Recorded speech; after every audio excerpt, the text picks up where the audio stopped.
Good afternoon, Excellencies, distinguished delegates, dear colleagues, ladies and gentlemen. I call to order the fourth meeting of the 21st session of the High-Level Committee on South-South Cooperation. This afternoon, the High-Level Committee meets to have a thematic discussion on accelerating the recovery from the coronavirus disease, the pandemic, and the implementation of the 2030 Agenda for Sustainable Development through South-South and Triangular Cooperation. Excellencies, this is an opportune time and place to discuss the role of South-South and Triangular Cooperation can play to further galvanize multilateralism in policy measures and actions to attain inclusive recovery from the COVID-19 pandemic and other ongoing crises, while accelerating progress on the implementation of the 2030 Agenda and achievement of Sustainable Development Goals. It is my hope that our deliberations this afternoon will build on the discussions we have had in the last 2 days and provide insights and practical actions for the Global South to recover and build forward better through enhanced South-South and Triangular Cooperation, whilst complementing other modalities of development cooperation. Excellencies, the United Nations Office for South-South Cooperation, with guidance from the Bureau of this committee, has assembled a very knowledgeable and inclusive panel that will lead our deliberations. However, before entering into the discussion, we are privileged to have with us His Excellency, the President of the General Assembly, Mr. Csaba Kőrösi, the President of the United Nations General Assembly, to give us some inspiration to our deliberations this afternoon.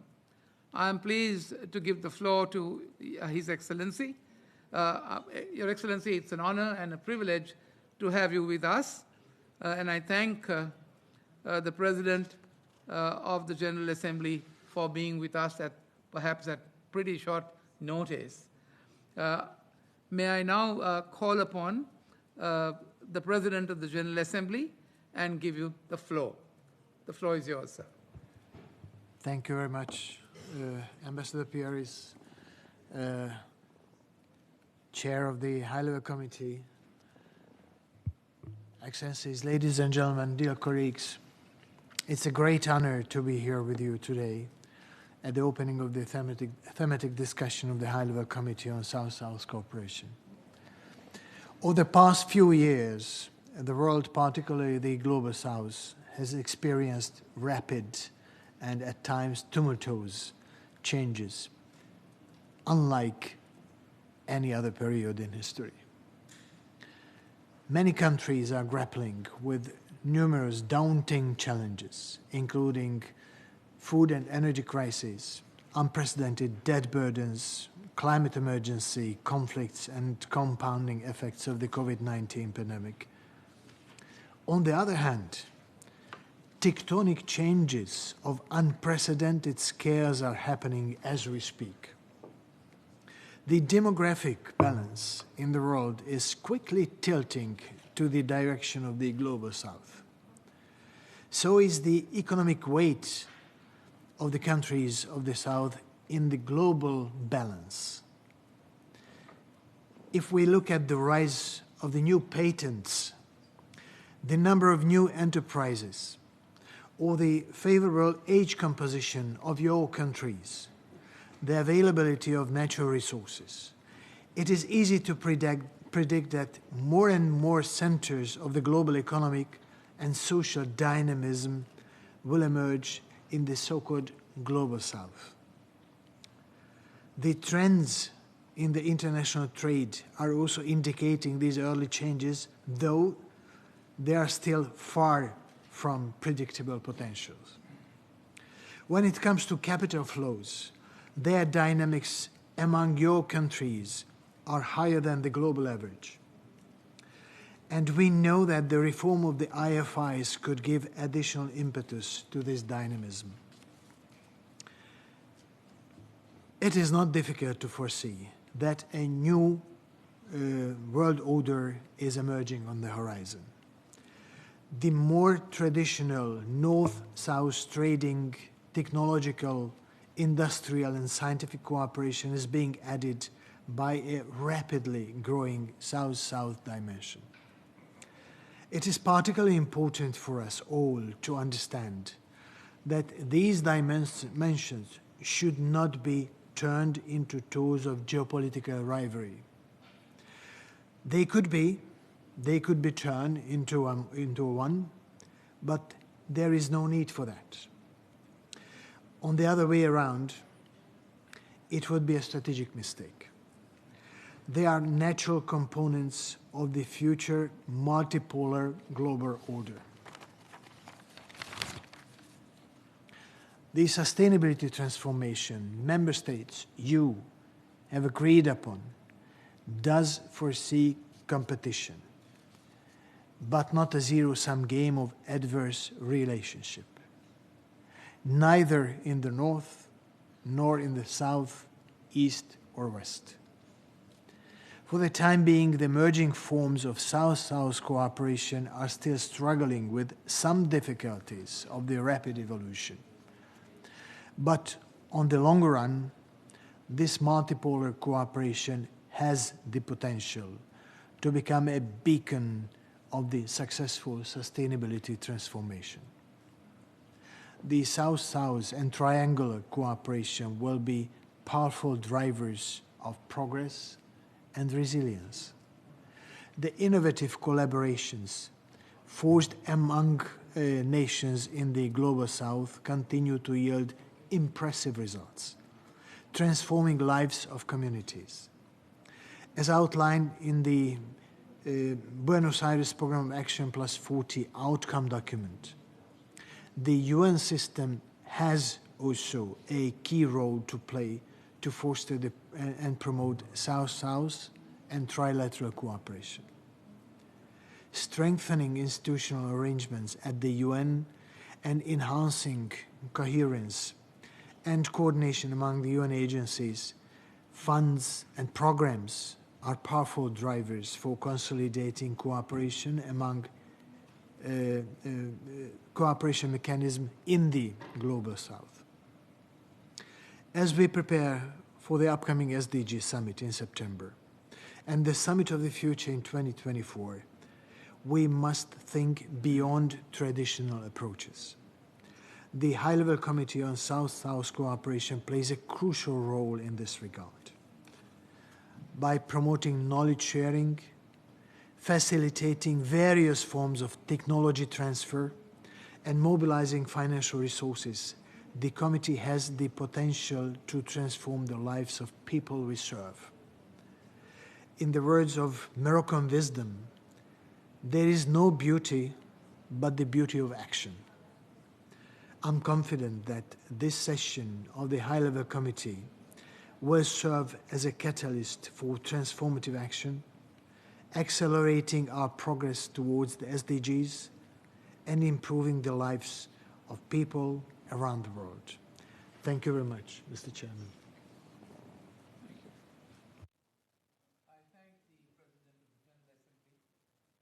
I thank the President of the General Assembly for those remarks. Excellencies, with your permission, may I now ask the Director of the United Nations Office for South-South Cooperation to say some words on the thematic discussion. Director, the floor is yours. Thank you very much. Excellency, Ambassador Kasaba Korosi, President of the United Nations General Assembly, Excellency, Ambassador Peter Mohan Pieris, President of the High-Level Committee, Excellencies, it's my pleasure to join the thematic discussions today, and I look forward to listening to the eminent speakers' views on how we can accelerate recovery from the pandemic from different angles and regions. Today's thematic discussion presents an important and unique forum for the exchange of different views and insights on recovery from the pandemic with a focus on the role of South-South cooperation as an instrumental modality of success. And while the COVID-19 pandemic has disrupted the advancement of the Sustainable Development Goals and rolled back years of progress, the path towards a sustainable and inclusive recovery is promising despite the numerous challenges. Our theme today of recovery from COVID-19 was agreed with the Bureau of the High-Level Committee.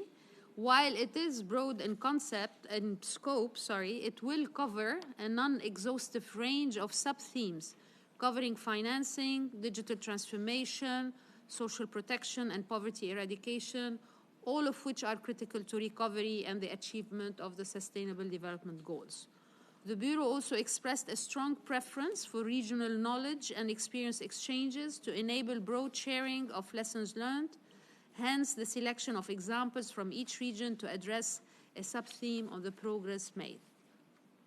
For the past day and a half, we have listened carefully to the deliberations of stakeholders in South-South and triangular cooperation from the South and the North, and from government and from civil society, relaying their experiences in working with these modalities of development cooperation. The intention today is to encourage interaction and discussion among experts and renowned practitioners to bring together depth and enrich the debate with new ideas and perhaps alternative views.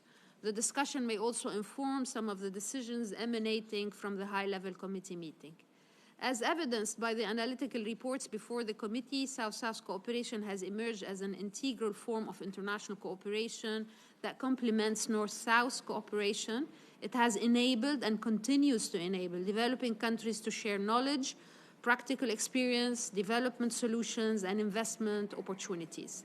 This is particularly suitable cooperation modality for developing countries, as many have similar development pathways and many experiences, solutions, or innovations can be relevant or more easily adapted with similar contexts.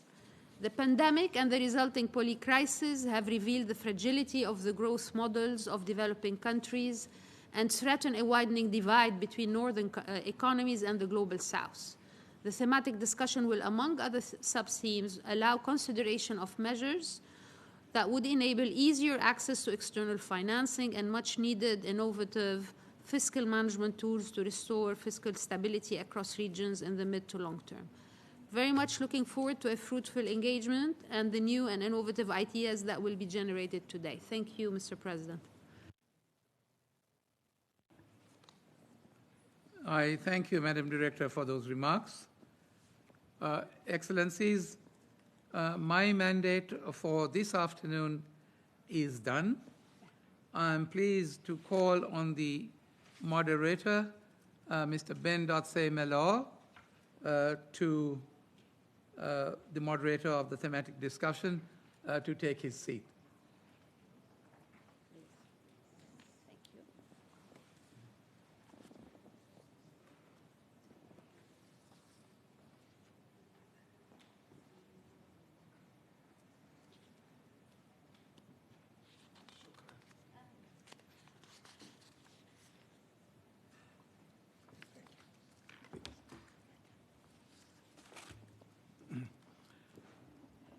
Excellencies, Mr. Ben Dotsey-Mellor is a communications expert, UN staff member, a former BBC staff member, a former senior government official in his country of Ghana, and a friend of South-South cooperation.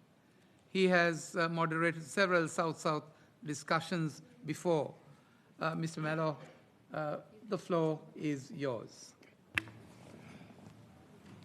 I want to say a very big thank you, Mr. President, Excellency, President of the General Assembly.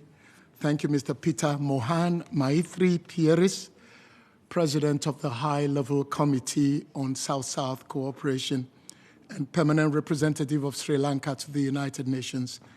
Thank you very much again. Excellencies, distinguished delegates, guests, ladies and gentlemen, today the world is at a critical halfway point for the implementation of the 2030 agenda. And the prognosis is not looking very good To be blunt, the world will not be able to achieve the SDGs by the end of 2030 if something drastic, something innovative, something monumental is not done urgently. It is against this backdrop that we gather here this afternoon, and I'm following in the footsteps of President Pieris to highlight and promote the vital role of solidarity and collaboration to support the delivery of the SDGs while recovering effectively from the global COVID-19 crisis. This gathering here this afternoon is also looking into addressing issues like climate change, climate action, and some ongoing conflicts currently raging around the world, whilst seeking ways not to build back better, but to build forward better. Through South-South cooperation and triangular cooperation, recovery from the COVID-19 crisis can become a real opportunity for creating a more equitable, a more inclusive, and a truly sustainable future for all of us. Today's event also offers the platform for sharing regional experiences and remedial actions so that we discover catalysts for cross-regional development solutions. Now, ladies and gentlemen, I would like to invite the distinguished panelists and key respondents to join me at the podium, beginning with Ms. Urirat Charionto, who is the Director General, Thailand International Cooperation Agency, TICA. Ms. Charionto. Thank you. We are welcoming her as she is coming.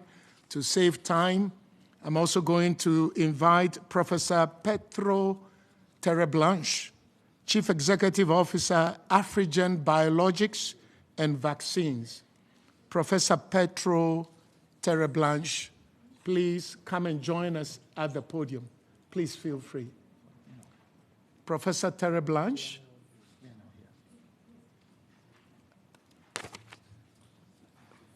Okay. And next, we wish to invite to the podium Mr. Amer Bukvich, Director General of Global Practices and Partnership, Islamic Development Bank. Mr. Amer Bukvich, you are invited to the podium, please.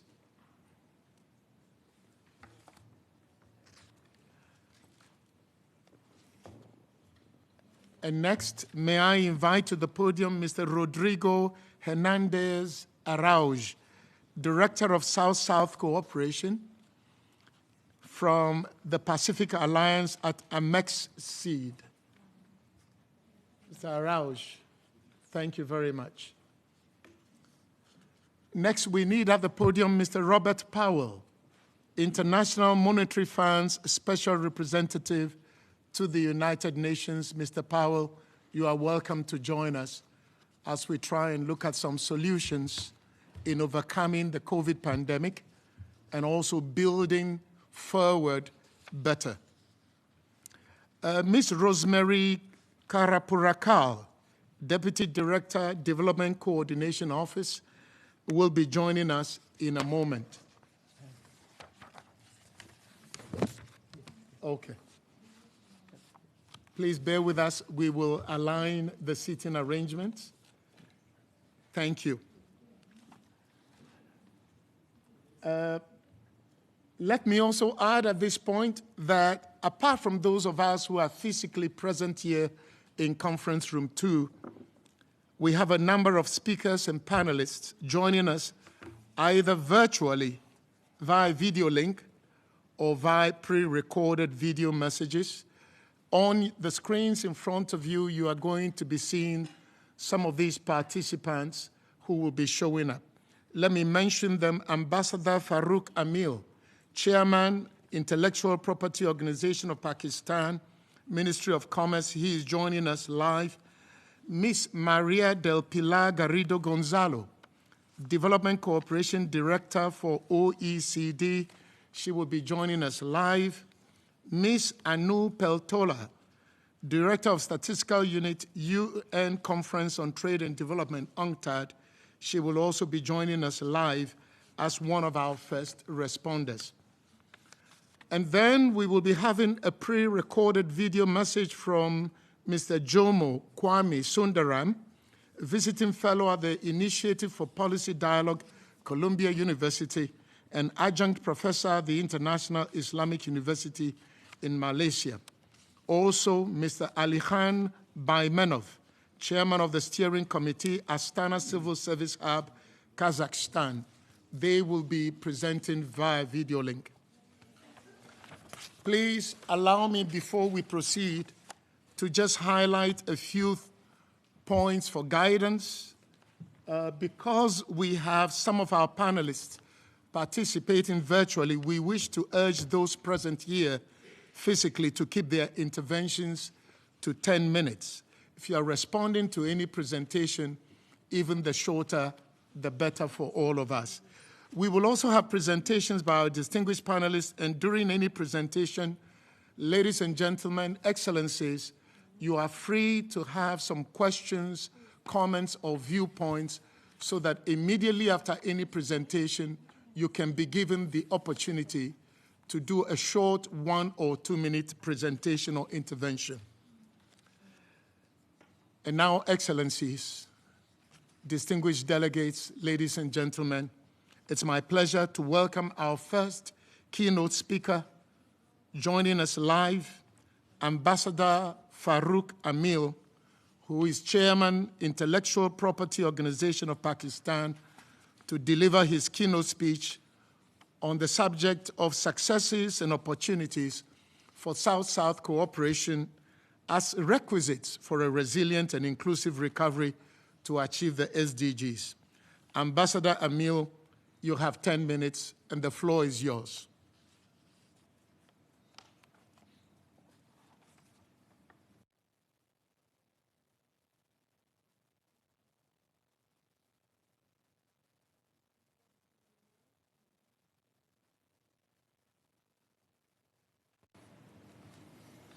Please bear with us as technically we try to get this thing to happen live. Thank you. Thank you. Ambassador Farooq Amil, we can see you here in conference room 2 at UN headquarters by the magic of technology, and you have 10 minutes to do your presentation. The floor is yours, sir. Unmute yourself, I think. We can see your lips moving, all but right, we can't. Thank you. Yes. Can you hear me? Yes, we can. Right. Thank you, Mr. Moderator. His Excellency, the President of the General Assembly, His Excellency, President of the High-Level Committee, and Director, UNSSOC, Ms. Dima Al-Khatib, Excellencies, ladies and gentlemen, I would first like to thank the organizers and the host for arranging this timely thematic discussion. Given the global situation, this kind of discourse to build bridges of understanding and hope cannot be a day late. The Global South has been bearing many of the intensifying effects on the planet, not of its own making. The developing countries' need for South-South cooperation remains as relevant as it ever since its evolution from the heady days of the post-Second World War independence. However, the newfound political freedoms, unfortunately, have not been translated into economic ones. Has the spirit of Bandung now become a ghost, one may ask? Since then, development across the Global South has been uneven, with some countries racing ahead and others lagging. Their problems exacerbated by new challenges such as climate change, rapid technological innovation, population growth, and climate change. There is even more necessity that the South can partner within itself, given the proven success of triangular cooperation. With many similar problems, the Global South is well placed to share experiences and out of that process evolve common solutions. Much innovation is taking place in the global south. Much of the experience in providing durable solutions has shown to be grounded in traditional knowledge. Married with a culture of innovation with new, agile technologies and embracing a robust knowledge and culture of one's own intellectual property rights, this transforms, ladies and gentlemen, into a potent force of development and self-reliance. Innovation is at the heart of advancing South-South cooperation with durable solutions. The South does not need to be deprived of technological solutions, especially when they are being innovated and developed within the South.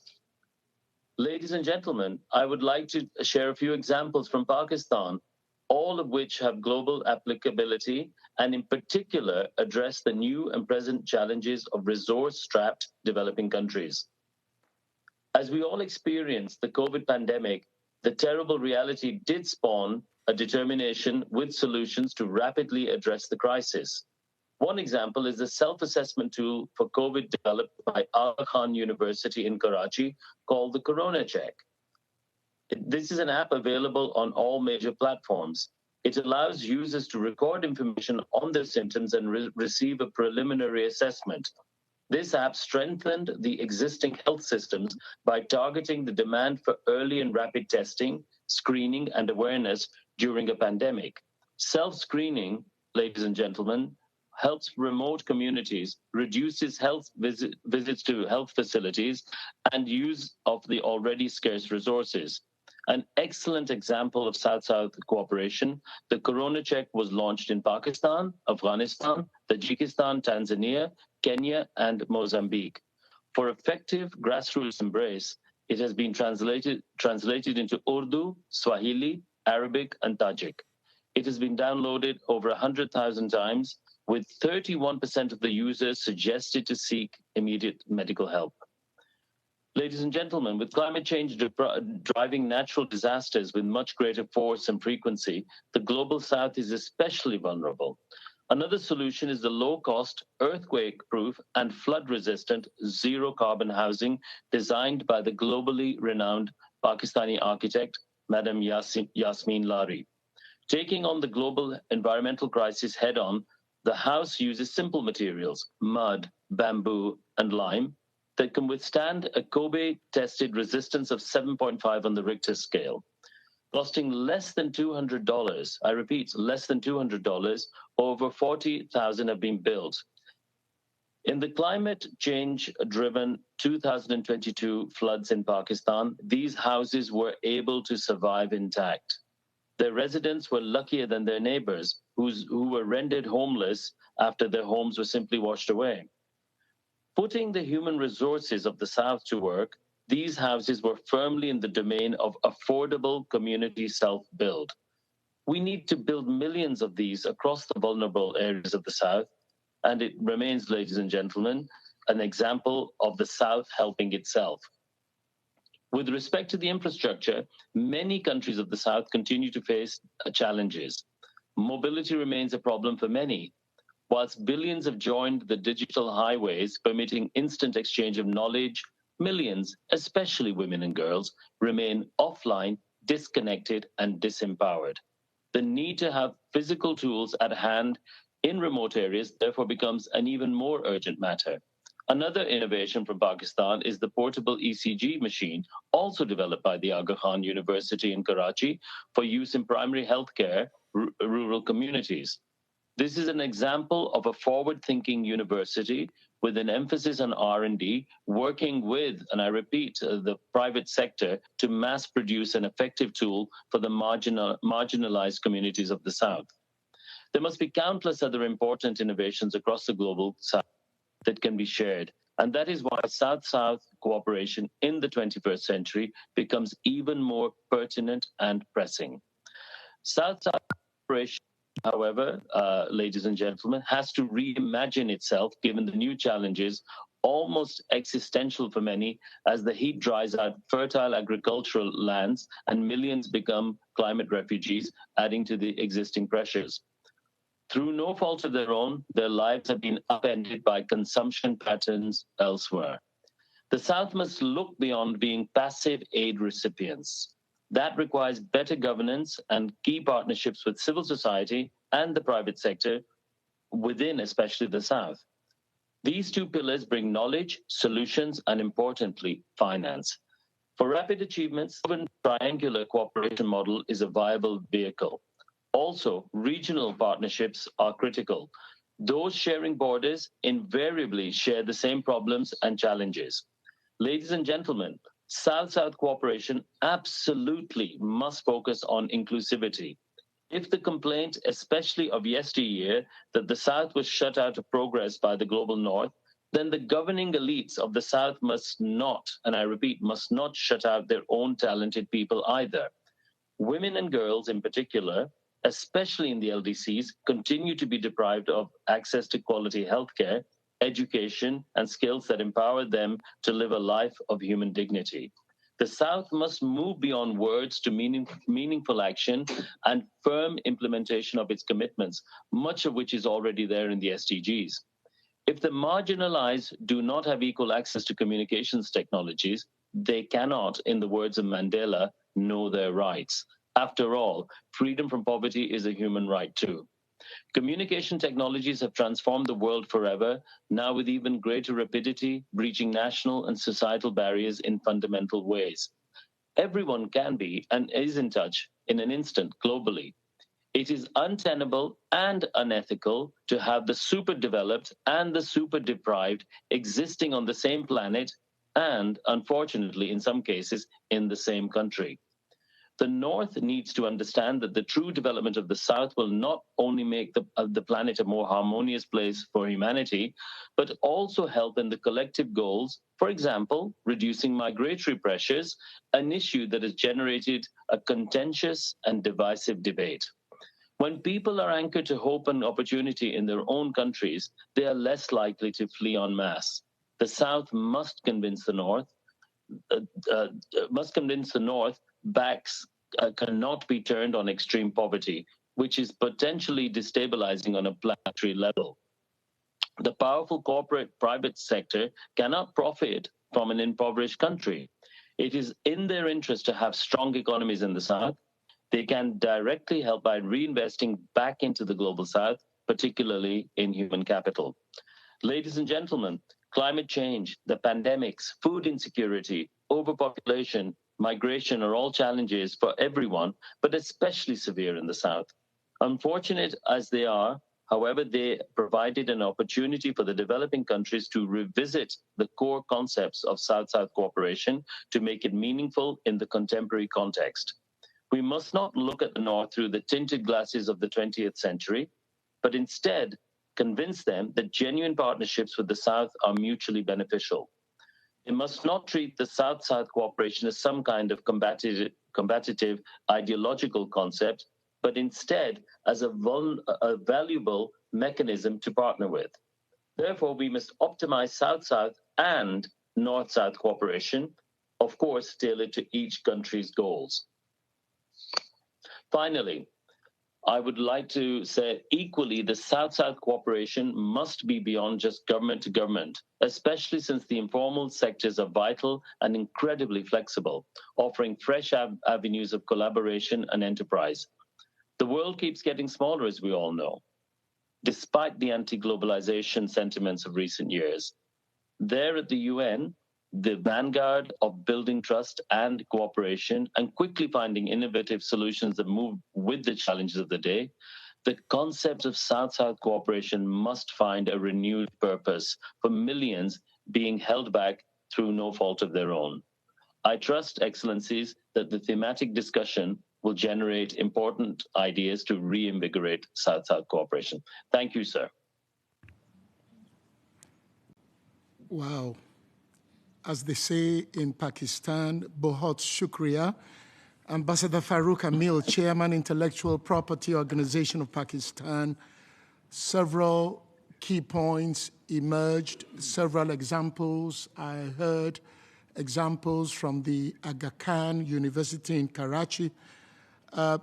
Please, from the floor, if at any point during these moments you want to make a point about what is being said, we can have you contribute for maybe a minute or two. I'm going to take advantage of the presence of the President of the High-Level Committee, His Excellency, Mr. Pieris. Any 2-3 things that resonate with you from what Ambassador Emil has just shared?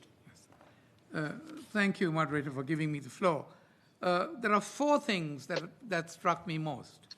First of all, he asked us the question whether the spirit of Bandung has become a ghost of the past. In other words, do we need to rekindle or rethink the spirit of Bandung in keeping with contemporary developments? Secondly, he also made the point that innovations of the South must be enjoyed by the South. It shouldn't be, the South cannot be deprived of it. It cannot be exported to the North, so to speak. Thirdly, he made the point that the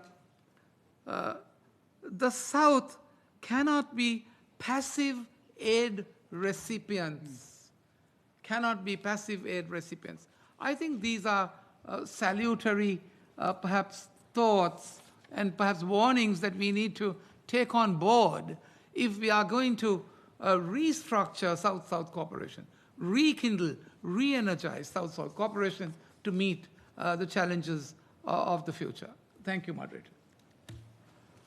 Excellency Peter Pieris, thank you. I was busy making notes here. He mentioned investment in human capital.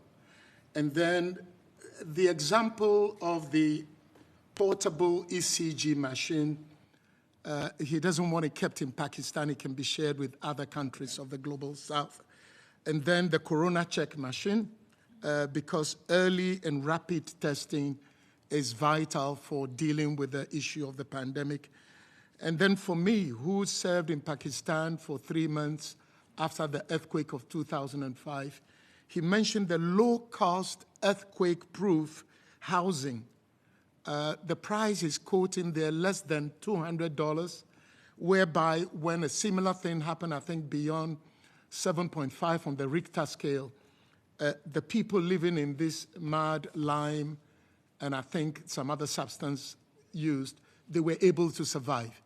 I think these examples go beyond this hall, so we don't just come share them, but we want to share them that if it works in Pakistan, let it work elsewhere in the global South. Thank you very much, President of the HLC. Now let me invite our second keynote speaker, he carries a very significant name, Jomo, which his father took from Kenya's legendary leader, Jomo Kenyatta. And then Kwame, he told me his father took that from that great Pan-Africanist leader who wanted Africa to unite, Kwame Nkrumah.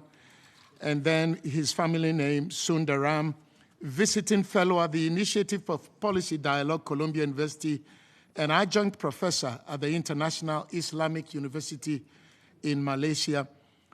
For his statement, Dr. Sundaram could not join us in person, but he has kindly provided a pre-recorded video message. Let's watch that now. Thank you.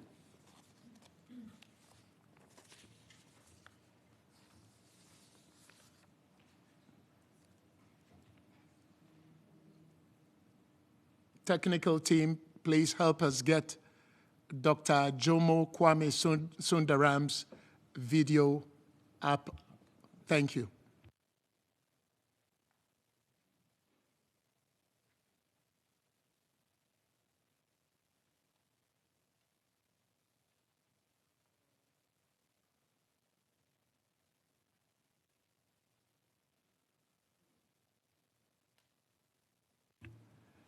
Excellencies, we thank you for your patience. Please bear with us.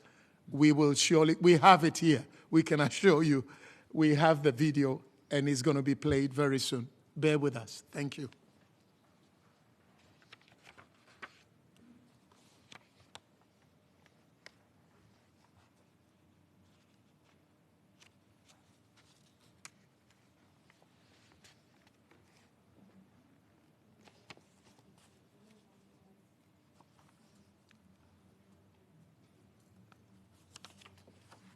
ready? Okay.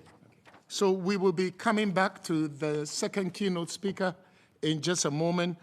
What we can do right away will be for us to start going from region to region across the globe, looking for some laudable initiatives, some solutions, and practices that can assist the Global South in accelerating recovery from the COVID-19 pandemic, and then to help the Global South to achieve the SDGs. Our next distinguished set of panelists are going to share their respective regional experiences and remedial actions in recovering from COVID-19, along with other ongoing global challenges. This segment we are entering will showcase the cross-regional development solutions that should allow for learning and potential replication and scaling up. We're going to begin with the Asia-Pacific region. And so we go first to Ms. Urirat Charionto, Director General, Thailand International Cooperation Agency, TICA. And I'm going to thank you first for being here. You are not on video where I'm struggling to beam you up. We would like your remarks to address the following questions, please, with regards to the concerted policy measures and actions that Asia-Pacific member states have taken to ensure that their region achieves green recovery and also the zero carbon goals by mid-century. What are the steps taken by ASEAN and the UN system for recovery from COVID-19, with special reference to green recovery and climate change adaptation? And give us a description of the ASEAN cooperation framework for recovery implementation, the challenges, the opportunities, and then financing mechanisms. And finally, why has ASEAN been successful in working on this? What are the success factors? The floor is yours, Ms. Urirat Charionto. Thank you very much, Mr. Moderator. Mr. President, distinguished panelists, excellencies, ladies and gentlemen. First of all, I would like to thank the organizer for invitation extended to me to participate in this thematic discussion and to speak on the important topic of green recovery. It is highly relevant to all member states as the world is striving to regain lost ground after the COVID-19 pandemic. And at the heart of this critical moment is green growth. Despite our concerted efforts to achieve the ambitious Sustainable Development Goals, or SDGs, by the year 2030, the devastating impacts of the COVID-19 pandemic, climate change, and rising geopolitical conflicts have set back decades of hard-earned development gains. The widening development gap is now even larger between and within developing countries and has a clear impact on people's well-being. Given multiple crises faced by the world today, our journey towards SDGs has become even more challenging. It calls for enhanced multilateral collaboration and innovative approaches to overcome these common challenges. In order to achieve sustainable recovery, we have to make it greener and inclusive one. Allow me to share with you what Thailand is doing at the national level to get back on track to realize the 2030 Agenda for Sustainable Development, how we can incorporate climate mitigation and adaptation in our national development policies. Then I will elaborate on how Thailand assists other developing partner countries in the Asia-Pacific and beyond in their efforts. At the country level, our 13 National Economic and Social Development Plan, which runs from this year to 2027, aims to transform the country into an advanced society and prosperous and sustainable economy. Therefore, we have placed a greater emphasis on the environmental protection and long-term solutions to the effects of climate change.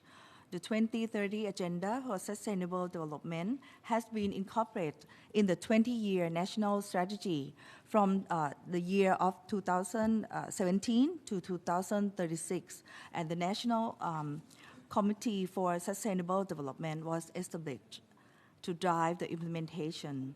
We have also embraced BCG economy model to complement the sufficiency economy philosophy, or SEP, as our long-term strategy to achieve a more balanced, inclusive, and sustainable growth.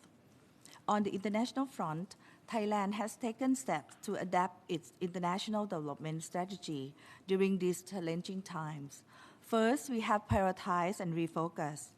We remain committed to Goal 17, Partnerships for Goals, but we have prioritized our work programs and redefined our focus by fostering human security in 4 aspects: food, health, job, energy, and environment.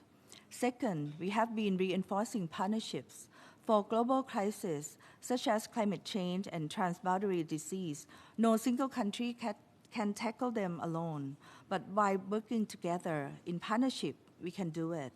So we have strengthened and forged development partnerships with both traditional providers and emerging donors through South-South and triangular cooperation, such as USAID, JICA, COICA, GIZ, AFD Expertise France, TICA from Turkey, and AMSI from Morocco. And just now, for TICA, we just had quite a very useful discussion with our colleagues from Azerbaijan, and we can look forward to cooperating with Azerbaijan in terms of development cooperation.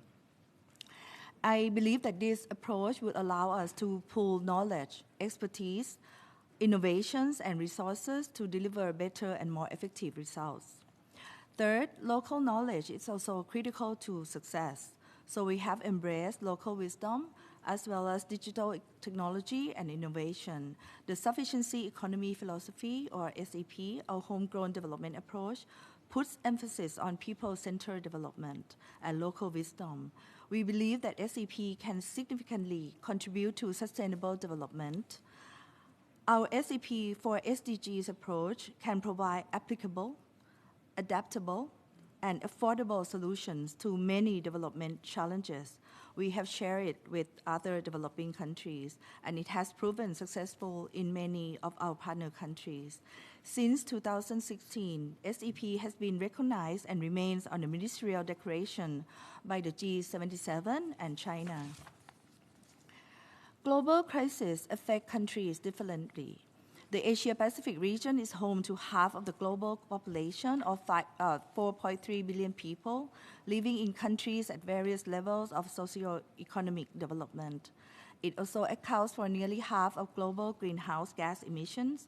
This means that their capabilities to absorb the impacts and respond to the challenges posed by the climate change differ vastly.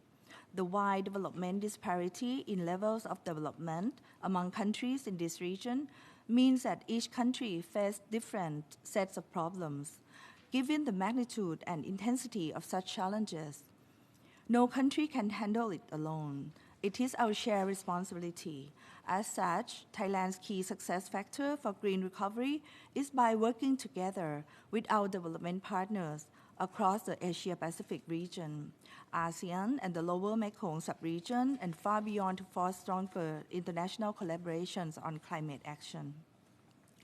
Addressing the complex interlinkages between climate change and sustainable development is one of the main priorities of Thailand's development cooperation programs. Let me share with you some examples of our efforts to achieve SDG 13. We have worked closely with our development partners, such as GIZ from Germany, on climate change, adaptation, and mitigation projects. The Thai Rice Nationally Appropriate Mitigation Action, or Thai Rice NAMA project in Suphanburi province brings together knowledge, know-how, and expertise to promote low carbon emissions in rice production, Thailand's major staple crop. The project aims to contribute to climate protection and sustainable development in the country. Given its tangible and positive results, TICA is exploring the possibility of extending such a project in cooperation with our potential partners to other developing countries. We also work closely with our neighboring country on green recovery to support the initiative for ASEAN integration, or IAI. One such collaborative effort has been recognized by the UNOS as Taiga's project on promoting climate resilience in farming communities in Cambodia was selected to be in the good practices in South-South and Triangular Cooperation for Sustainable Development publication.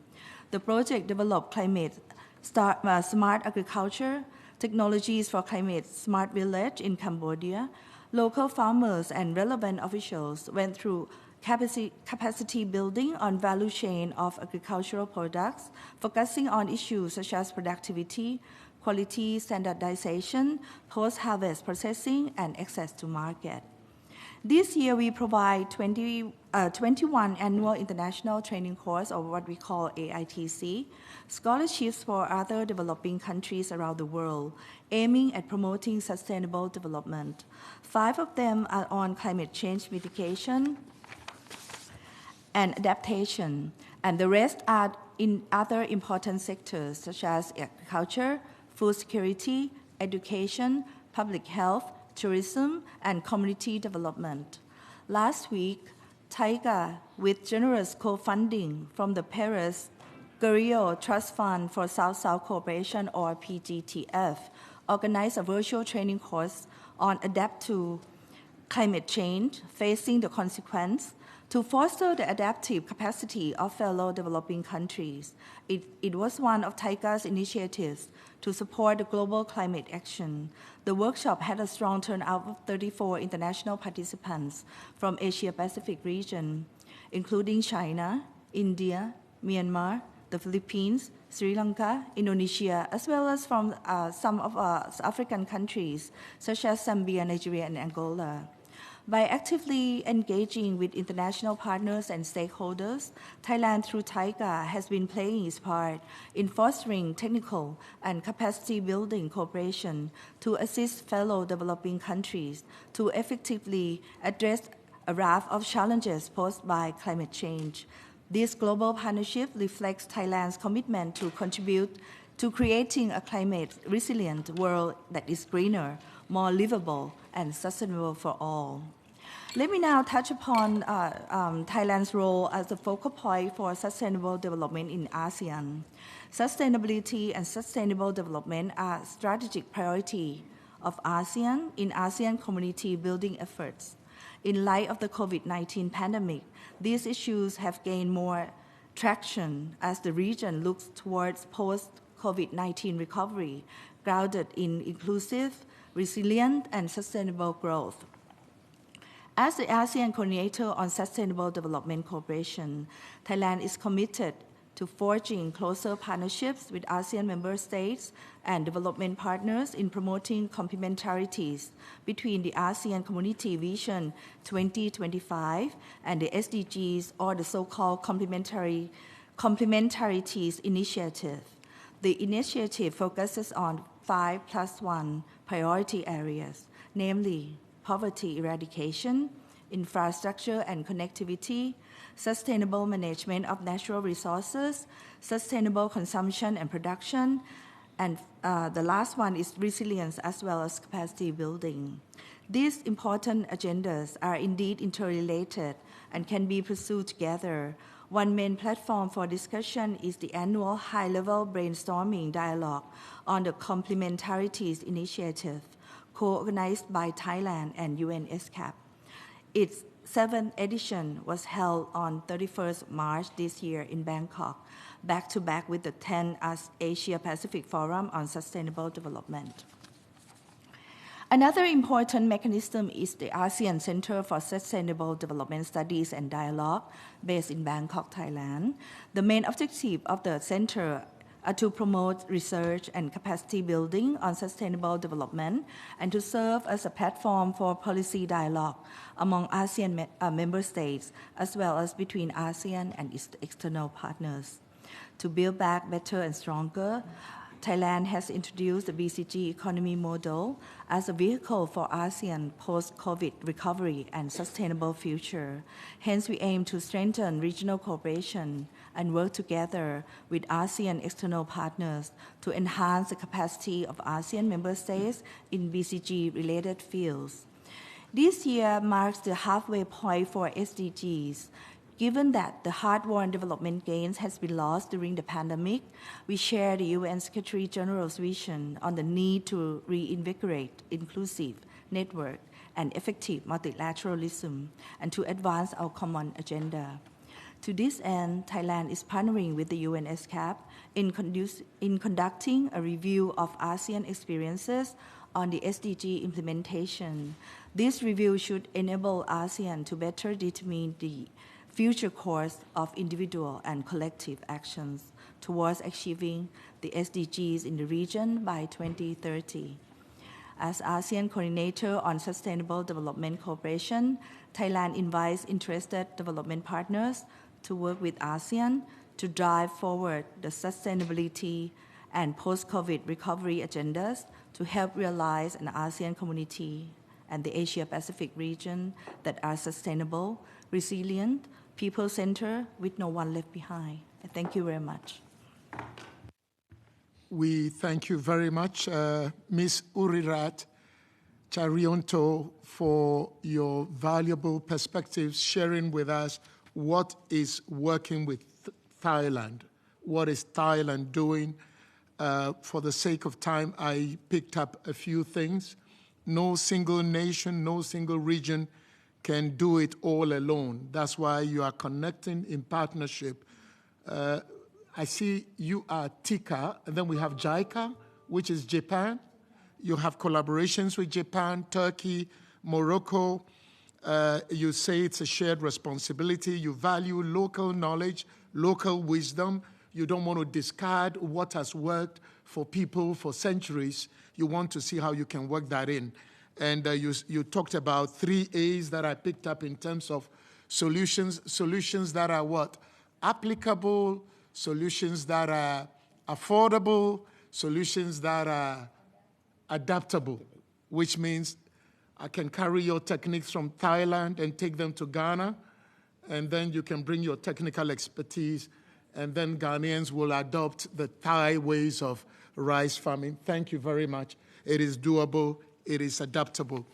Ladies and gentlemen, excellencies, I flagged Dr. Jomo Kwame Sundaram a moment ago.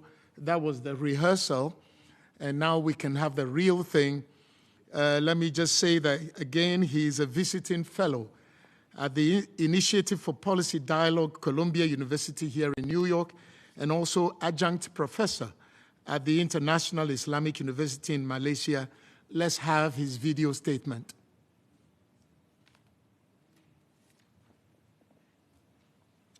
Thank you, Chair, Excellencies, ladies and gentlemen, friends all. Reconsidering South-South cooperation after the pandemic poses a major challenge for all of us. There have been significant changes in the interim, and we need to face not only old problems, but also new challenges. The recent undermining of multilateralism, and especially the United Nations itself, is a major threat, increasing the threat of war as well as nuclear annihilation. The temporary intellectual property waiver requested by over 100 developing countries for the duration of the COVID-19 pandemic was rejected by the rich nations, flying in the face of the spirit of the TRIPS public health exception, which constituted the late President Mandela's last struggle. Climate change, as well as its consequences, continue to accelerate. Glasgow promise of no more coal barely a year and a half ago was undermined within 6 months early last year. With the near stagnation of much of the world since the global financial crisis of 2008-2009, we have seen the situation deteriorate in many parts of the world. The commodity prices slump since 2014 did not make things easier. Quantitative easing made debt much easier to undertake, to take on, and this, of course, has posed tremendous problems. The pandemic has increased public spending for much of the world, as well as public debt. This has become worse now with the unnecessary interest rate hikes which have been imposed upon us by the US Federal Reserve interest rate hikes. This has successfully depressed demand both for consumption as well as for investment. But when we look at the sources of the current inflation, they are largely due to supply side disruptions. Due to COVID-19, due to friendshoring, due to war and sanctions. Debt crisis poses a new problem for us. It is looming large for many countries, and it has already broken in some countries. Much more debt has been incurred in the last decade or so, with much less lending from banks and much more from bond markets. We have also seen much more commercial sources of lending and much less official source or government sources. The bigger role of the UN in debt restructuring is desperately needed, but unfortunately, the attempts to try to address this at the 2015 Addis Ababa Financing for Development Conference were largely rejected. Climate finance has turned out to be much less than promised, with no significant increases after 2020, as was promised by the rich countries at the time of the Copenhagen COP in 2009. Little money has gone for adaptation compared to mitigation, and we have seen growing problems for many of the countries in the tropical belt with desertification, with the salination by seawater of rice and other farm areas, and the rejection of greater financing for agroecological options. We have also seen very little money, or in fact none to date, for losses and damages, although this was agreed to at Sharm el-Sheikh last year. Much less official development assistance has been available since the end of the First Cold War, over 3 decades ago. There has been much more spending on military purposes and much less for the Sustainable Development Goals. The recent review of the Sendai Framework for Disaster Risk Reduction found worldwide progress to be weak and insufficient, putting most SDGs at grave risk. The World Bank claims continuing reduction at least before the COVID-19 pandemic, but the FAO hunger numbers suggest otherwise. The food share of the poverty line income is well over 60%, and yet we find that it is claimed that poverty has gone down. Food prices have in fact risen far more than consumer prices more generally in the recent period, with the possible exception, of course, of fuel prices. The continuing neglect of other kinds of malnutrition, for example, hidden hunger, micronutrient deficiencies, and diet or food-related non-communicable diseases is a growing problem which receives very little attention. War threats continue to grow with military spending rises at the expense of welfare and the Sustainable Development Goals. Non-alignment is undoubtedly the best option for the Global South. Pacifism is needed desperately in the face of growing threats of war. In promoting South-South cooperation, the greater coordination role has to be recognized and is desperately needed, especially in economic and social matters. COVID-19 containment, the reversal of supply-side disruptions, as well as the efforts to mitigate the effects of sanctions and to promote affordable recovery are all desperately needed and in great need for coordination. Climate finance Much more climate finance is clearly needed, much more for adaptation, much more for losses and damages to enable the victims to emerge from this deepening morass. We need to see much more renewable energy, promotion of renewable energy through cross-subsidization from other sources, especially from the global north. Financing development desperately needs special drawing rights, a regular issue of special drawing rights, greater domestic resource mobilization, where taxes play a major role. Unfortunately, the OECD's so-called inclusive framework has been anything but fair, especially to the global south. Resilience is also in need of greater efforts. There's of course no one size which fits all, but lower cost options need to be made much more easily available to the global south. Poverty reduction should include the promotion of more meaningful and better lives and continued struggle against inequality as suggested by the Sustainable Development Goals. The efforts against malnutrition need to be stepped up. All this requires the global south to play a leadership role to save multilateralism, to save the United Nations, and to avoid war and depression. Thank you very much for your attention.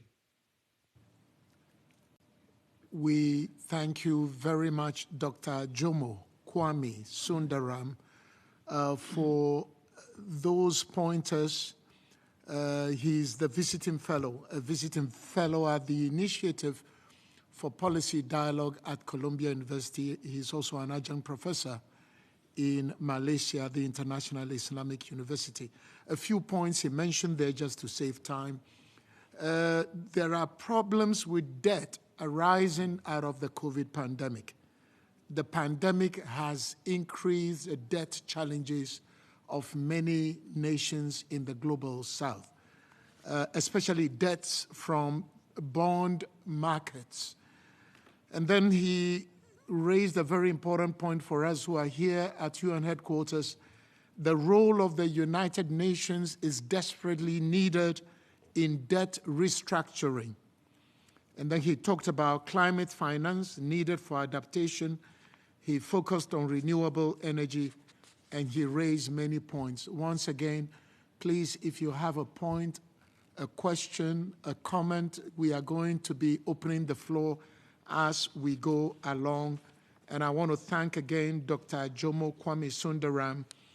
Before we got him as the second keynote speaker, we got his video. We were proceeding region by region. We moved from Thailand representing the Asia Pacific and ASEAN, and now we want to take all of us by special flight to Africa. We have Professor Pietre Tereblanche, Chief Executive Officer, Afrigen Biologics and Vaccines. Could you share any impactful good practices in South-South and triangular cooperation relating to the production of COVID-19 vaccines and other medications in Africa as the region equips itself to address present and future shocks? Also, if you can help us to see how the provision and efficient distribution of global public goods can be done whilst respecting the rights of the creators, intellectual property rights in global emergency crisis. Professor Tereblanche, over to you for 10 minutes. Excellencies and delegates, thank you for the opportunity. I proudly represent the continent of Africa. The African population comprises of 17% of the global population. It's projected to rise to 25% in 2030. That means that 1 in 4 person on the globe will be an African.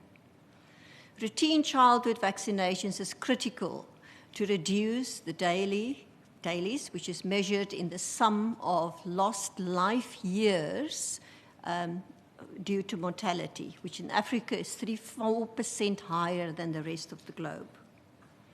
Africa uses 30% of total vaccines produced by volume globally. But Africa is only able to produce 1% of its own vaccines that it requires. During COVID-19, yet again, the vulnerability of the continent was written in bold letters on our skies. But we were not alone in this vulnerability. The global south also took months before vaccines could be effectively distributed. And it demonstrates again the importance of having vaccine and medication and diagnostic manufacturing present and capable in different regions of the world. 73% of vaccines by value are produced by 6 companies in the global north. The African continent has responded to this with great care and with great strategic intent. The Partnerships for African Vaccine Manufacturing was created, and this is a partnership with Global South, but also a partnership for Africa Incorporated. This initiative has now signed agreements with Gavi and WHO and UNICEF, which are United Nations agencies, to facilitate and assist the creation of an ecosystem that can build sustainable vaccine and other medication and diagnostics for use on the continent. We are driving towards self-resilience. The huge impact and the drive of the Partnership for African Vaccine Manufacturing is to create an ecosystem, strengthen capacity, building capacity, innovation, technology transfer, regulatory systems, advanced market commitments, reform and rechange of the market, reshaping to support local manufacturing. So the continent are building resilience to prepare not only for future pandemics, but also to have self-reliance in the supply of these essential medications and medical interventions to serve the needs of its people. Vaccines and vaccination is not part of one of the SDGs, but it echoes in many, many of these. And these are very, very important capabilities that the Global South need to possess. Moderator, I'm going to share, as requested, a case study which will address the responses from Africa and the Global South to vaccine inequity, and would also address the question around how do we honor intellectual property rights while we're building our capabilities. And I'd like to use the case study of the mRNA Technology Development and Transfer Program headed up by the World Health Organization, in which was created in the mid of 2021 when there were no vaccines available for many of the Global South nations. And the program is driven by access to mRNA technology, a technology which are future relevant for the rapid production of vaccines, for vaccine innovation, for vaccine R&D, but also for routine vaccination, if we build that pipeline effectively. The mRNA Hub program is a Global South partnership that consists of a center in South Africa, proudly hosted by the company Afrigen Biologics that I'm associated with. But the partnerships are housed in 15 countries in the Global South, straddling 4 continents. These are Pakistan, Brazil, Nigeria, Egypt, Tunisia, Kenya, Senegal, Argentina, India, Bangladesh, Indonesia, Vietnam, Ukraine, Serbia, and South Africa. This program will develop and has demonstrated the scientific capabilities in South Africa and on the African continent to develop an mRNA platform with own knowledge and own technology as a result of a lack of technology transfer. In the midst of 2021, we could have fast-tracked the production of mRNA vaccines for the Global South if we had a technology transfer. Today, we are grateful that that did not happen because it allowed us to develop a platform for multiple vaccine production, an mRNA platform that could be applied to the burden of disease in low and middle-income countries. This partnership stands for access, capacity development, and empowerment of low and middle-income countries to produce vaccines on a platform that's cost-effective, has modalities which makes it future relevant, not only for vaccine response, but for pandemic preparedness. Intellectual property is an important aspect of product development and of product rollout on a global scale. This program does not compromise or sacrifice or compromise intellectual property rights across the globe. But this program has demonstrated that through local innovation, we can develop and give access in the global south to technologies which otherwise would not have been possible for us. The intellectual property landscape for mRNA technologies are complex, and we will still have to maneuver through that complex landscape to ensure that we have freedom to operate, to be able to optimize the public health benefits of mRNA technology. I want to also mention that this program is driven through public, private, and university partnerships. It is enabled by UN agencies to ensure that we prepare for the next pandemic, and the model is suitable for the medical countermeasures and end-to-end research, development, and manufacturing capabilities that the globe currently is converging on through different agencies from the World Economic Forum, WHO, United Nations, Gavi, UNICEF, CEPI, all the major global health partners, realizing the importance of local innovation and the importance of enabling the global south and the African continent to be able to innovate, to build our own capabilities and to produce our own products for times of need. I want to close off, moderator, by making a comment which I would want us to urge to build, and I call that www.co.Global South. And the CO does not stand for company. The CO stands for cooperation, collaboration, coherence, coordination, co-invention, co-creation, and coexistence. Thank you. Wow. Thank you very much. Professor Pierre Terreblanche, Chief Executive Officer, Afrigen Biologics and Vaccines. Many points came across during your presentation, and if you would allow me, on behalf of those listening to you, I may have one question.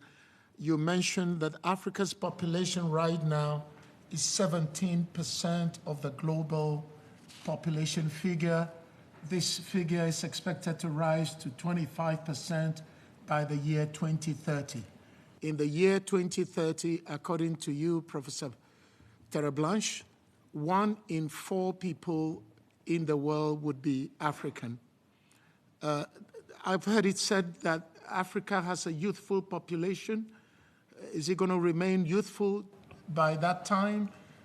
What advantages can the world take of a more youthful population across the African continent when other parts of the world, Europe, should be having older populations? You also mentioned partnerships with Gavi, UNICEF, and driving towards self-resilience, self-reliance. When COVID hit, I was hearing stories that many of the vaccines we needed should be coming from India. India was touted as the one place where major vaccine manufacturers were based. How do we factor all this into Africa's self-reliance, resilience, and not having to wait for others to help them before they save lives across the continent? Over to you. Moderator, thank you. Your first question around the population demographics of the African continent. It is true that the projections are that the average age of the population in Africa will be 19.4 years in 2030. We will have the world's youth. We will have the world's workforce.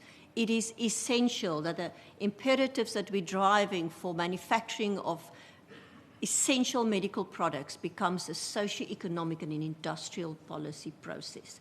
We have to create the skills, the capabilities, and the jobs for those people. It is essential for the well-being of the continent, but also for the well-being of the globe. This continent can pull the globe down if we do not support and build it. On the second question, which is around Gavi and UNICEF and India, we all know what happened. The Serum Institute with India closes their doors, and vaccines could not be delivered to the global south. Serum Institute supplies more than 40% of the vaccines for childhood routine immunizations for Africa. We also know that 74% of vaccines by volume, not by value, is produced by the developing countries, including Serum Institute. So the value of vaccines is captured in the global north, and the essential vaccines developed for life-saving need in routine vaccinations developed by the global south. Africa will partner. Serum Institute already has announced transferring technology to South African to Aspen Pharmaceuticals. We know that there will be technology transfer from many of the global south companies into the continent, and we know that some of the technology transfer will come from global north companies. Africa is open for partnership and businesses. And we have a market that is growing at 4 to 8% per annum, going to more than $2 billion soon. It's a market that's attractive, but it's a market that could only be captured through partnerships. Professor Pierre Terreblanche, we thank you very much. Age of Africans will be 19.4, the majority of Africans by the year 2030. Someone said you cannot make use of this young population if you don't invest in human capital, train them and give them skills. Thank you very much. Lessons there, examples from the African continent. Let's move next to the Arab states. Ladies and gentlemen, excellencies, we will be hearing from Mr. Amer Bukvich, who is the Director General of Global Practices and Partnership Islamic Development Bank. In the Arab states or the Arab region, South-South financial cooperation has been brought to bear to enable developing countries, including the least developed countries, to recover from the COVID-19 pandemic and to build forward better. Mr. Bukvich, for the next few minutes, 10 minutes, we are asking you if you could kindly share some examples of global South financial institutions and funds in the region that provided support to countries to recover from the COVID-19 pandemic. We also would like to hear from you, if you can, some examples specifically on measures related to debt relief, concessional loans, and blended financing. What have been their impact to date? Over to you, Mr. Amer Bukvich of the Islamic Development Bank. The floor is yours. Thank you, Mr. Chairman. It gives me a great pleasure to represent Islamic Development Bank today on this high-level meeting. Just to remind that Islamic Development Bank is a pure South-South organization. We have South in our DNA. We have all the shareholders come from South, and we are the only MDB that is a fully South-South organization. So it gives me a great pleasure to represent Islamic Development Bank. We at Islamic Development Bank took a swift action to stand by our member countries when the COVID outbreak happened. Through our $4.3 billion package, intervening through a Strategic Preparedness and Response Program, SPRP, with 3 R tracks of respond, restore, and restart, we have provided immediate support to strengthen the capacities of our health system to respond not only to current pandemic, but also to future crises. In addition, we want to mention that among our member countries, 40% of our member countries are LDMCs, and out of 57 member countries of IDB. And 30 out of 57 are considered to be fragile as well. So the area in which we have participated is a very, very complex area. We provided support for vaccine development, for manufacturing, procurement, delivery to beneficiaries to ensure our populations are protected and ready to continue their journey in the post-COVID world. And we can say that the 57 countries, having in mind that the difficulty background that they had, they did an excellent job and showed remarkable resilience caused by the challenges of the pandemic. And we had also a very high level of solidarity. A sense of solidarity was really very high among our member countries. IDB was a catalyst of a homegrown South-South cooperation mechanism called reverse linkage that we designed and implemented, in which we facilitated channeling knowledge, expertise, and resources among our member countries. Reverse linkage mechanism allowed banks to work with public, private, and also the third sector institutions in our member countries. It also allowed for financial and non-financial or in-kind contributions to development of our countries. There were many examples, but I will just share some. The bank, while leveraging the knowledge and expertise of Morocco, developed the Africa e-learning and knowledge sharing platform at the beginning of the pandemic. The platform was aimed to facilitate peer learning and knowledge sharing on preparing and responding to COVID-19 among medical and paramedical staff, as well as decision makers in ISDB African countries to provide suitable response to the pandemic. Under this platform, 25 African countries benefited largely for training of 6,000 medical and paramedical staff. In short span of time, this platform gained recognition within the medical community in Africa and attracted regionally and internationally renowned speakers and contributors. Another example which we wanted to share is two countries which are both fragile, Yemen and Somalia. We took a microfinance experience of Yemen, Al-Quraimi Islamic Bank of Yemen, and implemented the microfinance program in Somalia through the International Microfinance Services in Somalia. This was really a very interesting example of a fragile country supporting other fragile country, which shows the spirit in which Islamic development member countries operate, and we are really proud of that. But overall, our countries have a lot to offer, and South has a lot to offer to each other. We have countries like Saudi Arabia, United Arab Emirates, Algeria, Morocco, Tunisia, Egypt, that can really offer a lot to our member countries, again, having in mind that 40% of them are the LDMCs.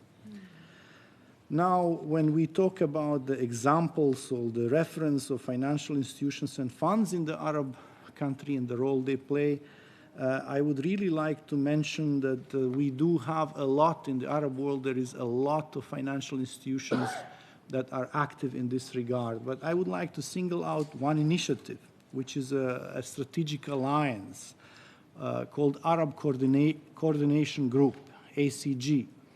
Arab Coordination Group is a strategic alliance that provides coordinated response to developmental finance. It was established in 1975 with 11,000 interventions or project finances in this period within 160 countries. 160 countries, these institutions actually contributed and worked through an alliance with each other to support the developmental efforts. When we talk about ACG, I would list the 10 developmental financial institutions that are part of it. First is Abu Dhabi Fund for Development, then Arab Bank for Economic Development in Africa, Arab Fund for Economic and Social Development, Arab Gulf Development Program, Arab Monetary Fund, Islamic Development Bank Group, which I represent, Kuwait Fund for Arab Economic Development, OPEC Fund for International Development, Qatar Fund for Development, and Saudi Fund for Development, which was also present in our event today. During the COVID-19 pandemic, the ACG joined forces to help countries to address and mitigate the negative impacts of the pandemic. ACG members decided to come up with the $10 billion facility through grants, soft loans, technical support, financing lines, trade finance, investment insurance, capability building of public and private sector, etc., etc. The package included immediate actions such as provision of medical supplies and protective equipment. It also included financial assistance to other strategic sectors affected, including agriculture, food security, energy, education, MSMEs, and etc. So recently, ACG also had an intervention through the FSRP, Food Security Response Program, where we committed 10.5 billion US dollars for immediate and long-term responses to food shortages across the globe. Also during the COP27 in Egypt,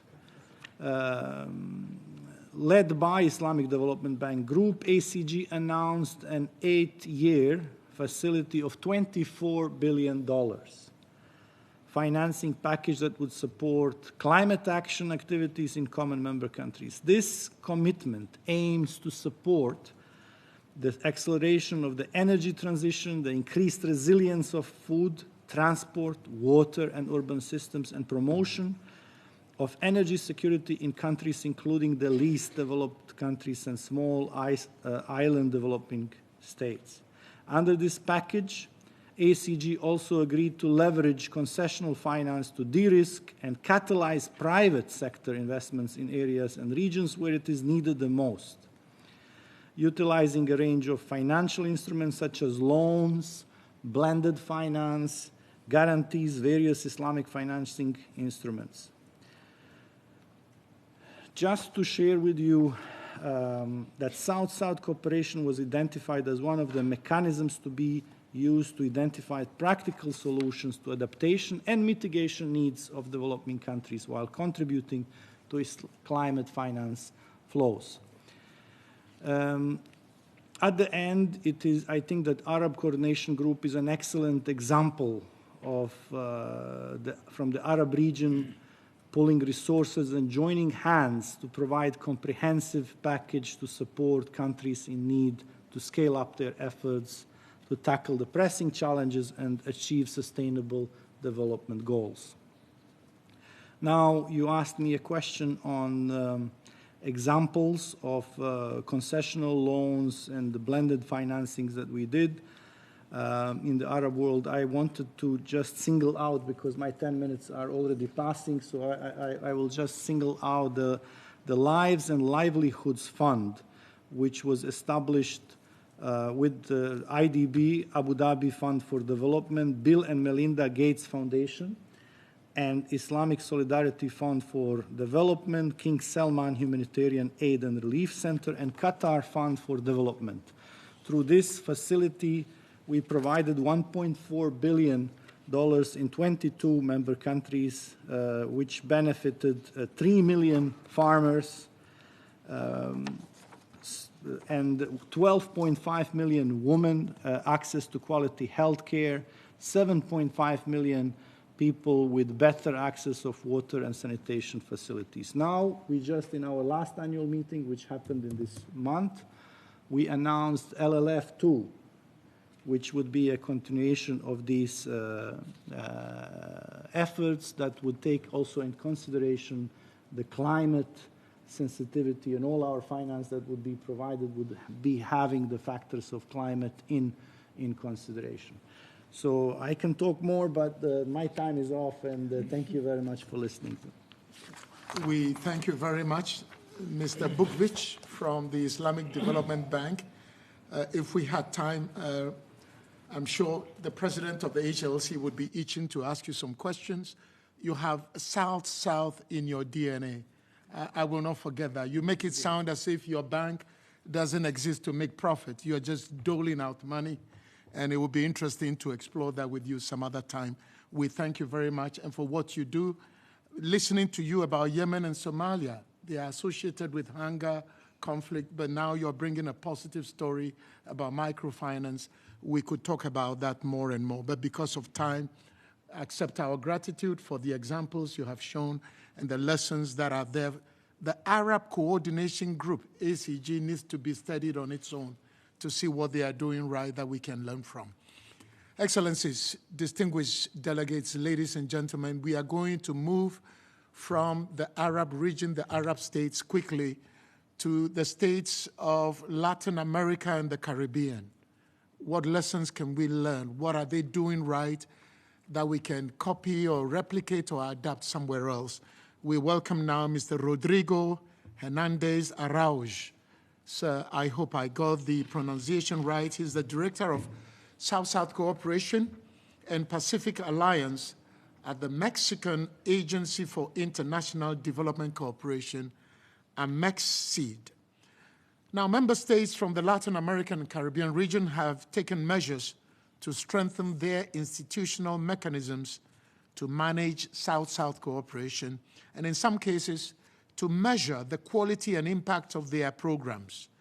Mr. Hernandez Araujo, we want you to share with us examples of countries in your region that have been able to institutionalize South-South cooperation through the creation of regional and sub-regional institutions in this regard, and also maybe an example from Mexico, what has been the experience in institutionalizing South-South cooperation, especially where it comes to legal frameworks, financing and programming. You have up to 10 minutes, Mr. Araujo. Over here.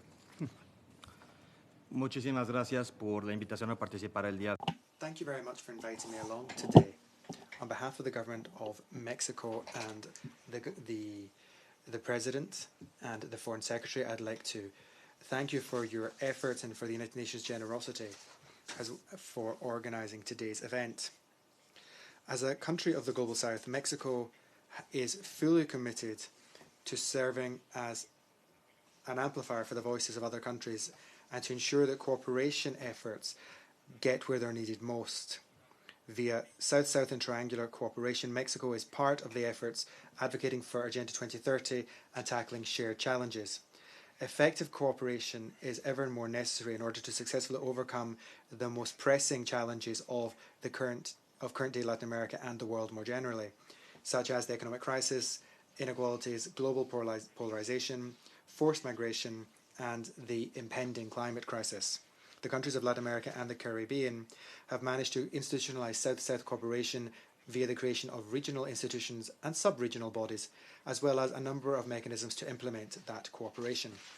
As you are aware, MEXCID has the role of coordinating and facilitating Mexico's cooperation in order to promote sustainable development, the eradication of poverty and inequality. In 2022, the Mexican Development Agency sought to further South-South cooperation by Mexico so that it contributes to achieving the development goals set out in the 2030 Agenda and to ensure that it's pertinent for demand amongst our regional partners. In this period, Mexico has catalyzed over 198 South-South cooperation projects and 11 triangular projects, meeting the needs of development at a global level, with a particular focus on Central America and the rest of Latin America and the Caribbean, in areas of common interest such as looking for food solutions and agricultural solutions, local development, health, maritime transport, just to name a few. We have also been handling issues around the environment and disaster resilience, both at the international and at the regional level. We've also made a number of triangular efforts with over 12 other countries, including the regions of the Caribbean and Latin America in particular. This method has been a tool that has been particularly powerful to bolster multi-actor regional cooperation in development efforts. In this regard, Mexico is very aware of the importance of making additional efforts to achieve the ODGs. It's particularly important to highlight the role of South-South and triangular cooperation in achieving the ODGs. Turning now to some of the questions that the moderator asked. For example, Mexico's experience in institutionalizing South-South cooperation. MEXCID has a framework in place where we've made significant efforts to shape the international debate on the importance of having multidimensional metrics, creating a list of cooperation recipient countries. The TOAST group defined GDP per capita as a key factor in defining recipient countries. It is for all of these reasons that Mexico has advocated the adoption of 3 additional metrics to reflect better the particularities of recipient countries. That is to say, the Gini coefficient of inequality, the informality rate as a ratio of total employment, and the Human Development Index. Additionally, we've suggested a number of ways of incorporating these metrics into the graduation system, overcoming the technical barriers which make this multidimensional vision more difficult. Furthermore, as part of an effort to go beyond pure quantification in our efforts, Mexico has cultivated an institutionalized culture of cooperation assessment. Recently, we set up a general directorate within our agency for the planning and evaluation of cooperation, underscoring our government's commitment to these topics. Furthermore, as part of our evaluation toolbox for technical and scientific cooperation in our projects with Latin America and the Caribbean, and as part of specific evaluations, we've moved forward on disseminating the impact and results of these projects. Turning now to your second question,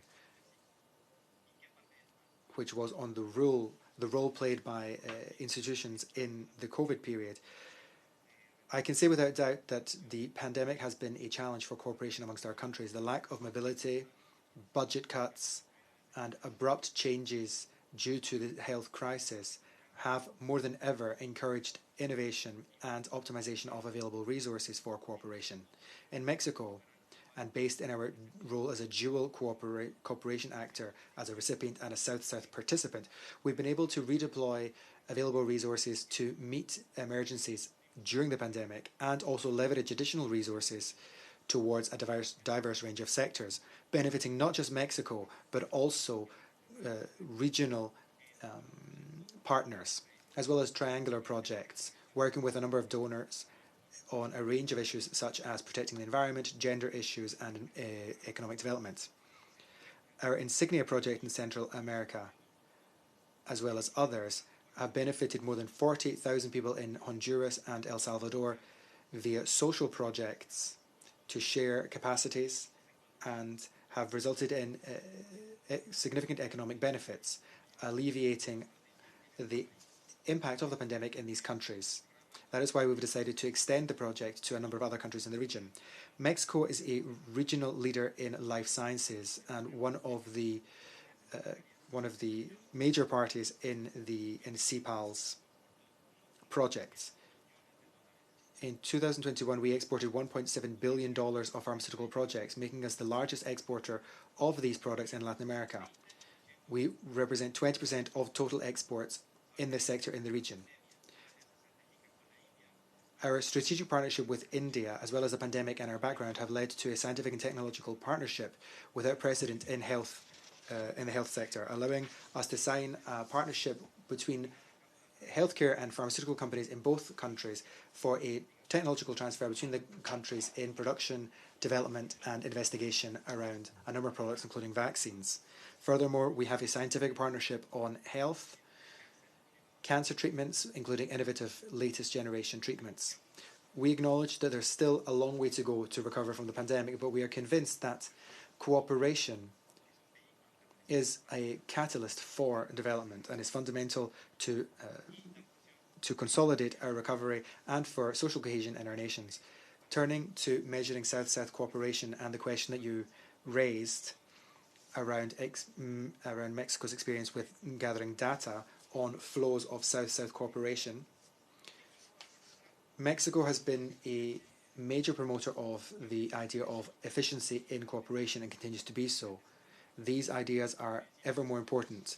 Principles such as results-oriented focus, inclusive alliances, transparency, ownership, and mutual accountability are fundamental to ensuring that South-South cooperation grows stronger. At the same time, the processes derived from conversations with countries such as Colombia, Brazil, and Cuba within the framework of defining the factor 17.3 under the SDGs to create a global South-South framework in the next few years are an invaluable way of highlighting South-South and triangular cooperation to achieve the 2030 Agenda and the SDGs.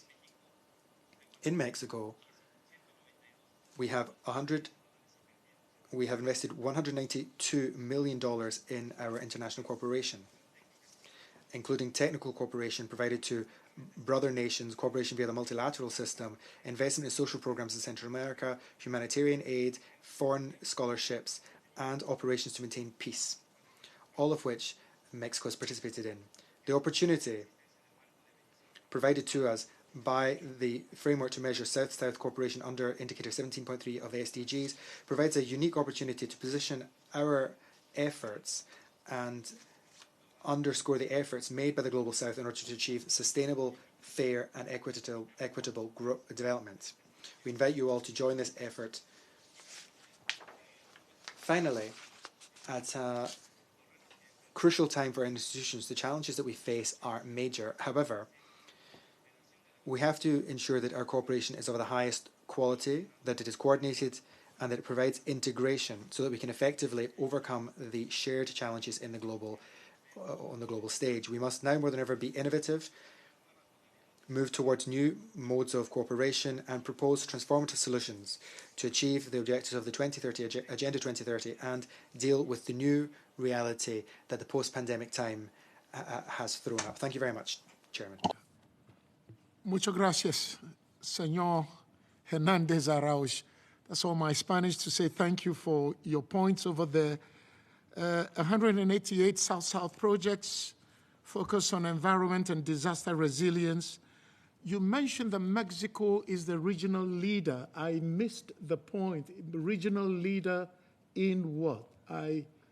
South-South cooperation. Okay. There is no other country in Latin America and the Caribbean doing South-South cooperation like Mexico does. I'm going to give an additional information for that. Mexico is the only country right now doing two international funds for international cooperation, one with Uruguay and one with Chile, which has institutionalized cooperation for the region. The total of both funds is for, I believe, approximately $3 million US dollars a year, which allows us to produce over 50 new South-South cooperation projects on a yearly basis.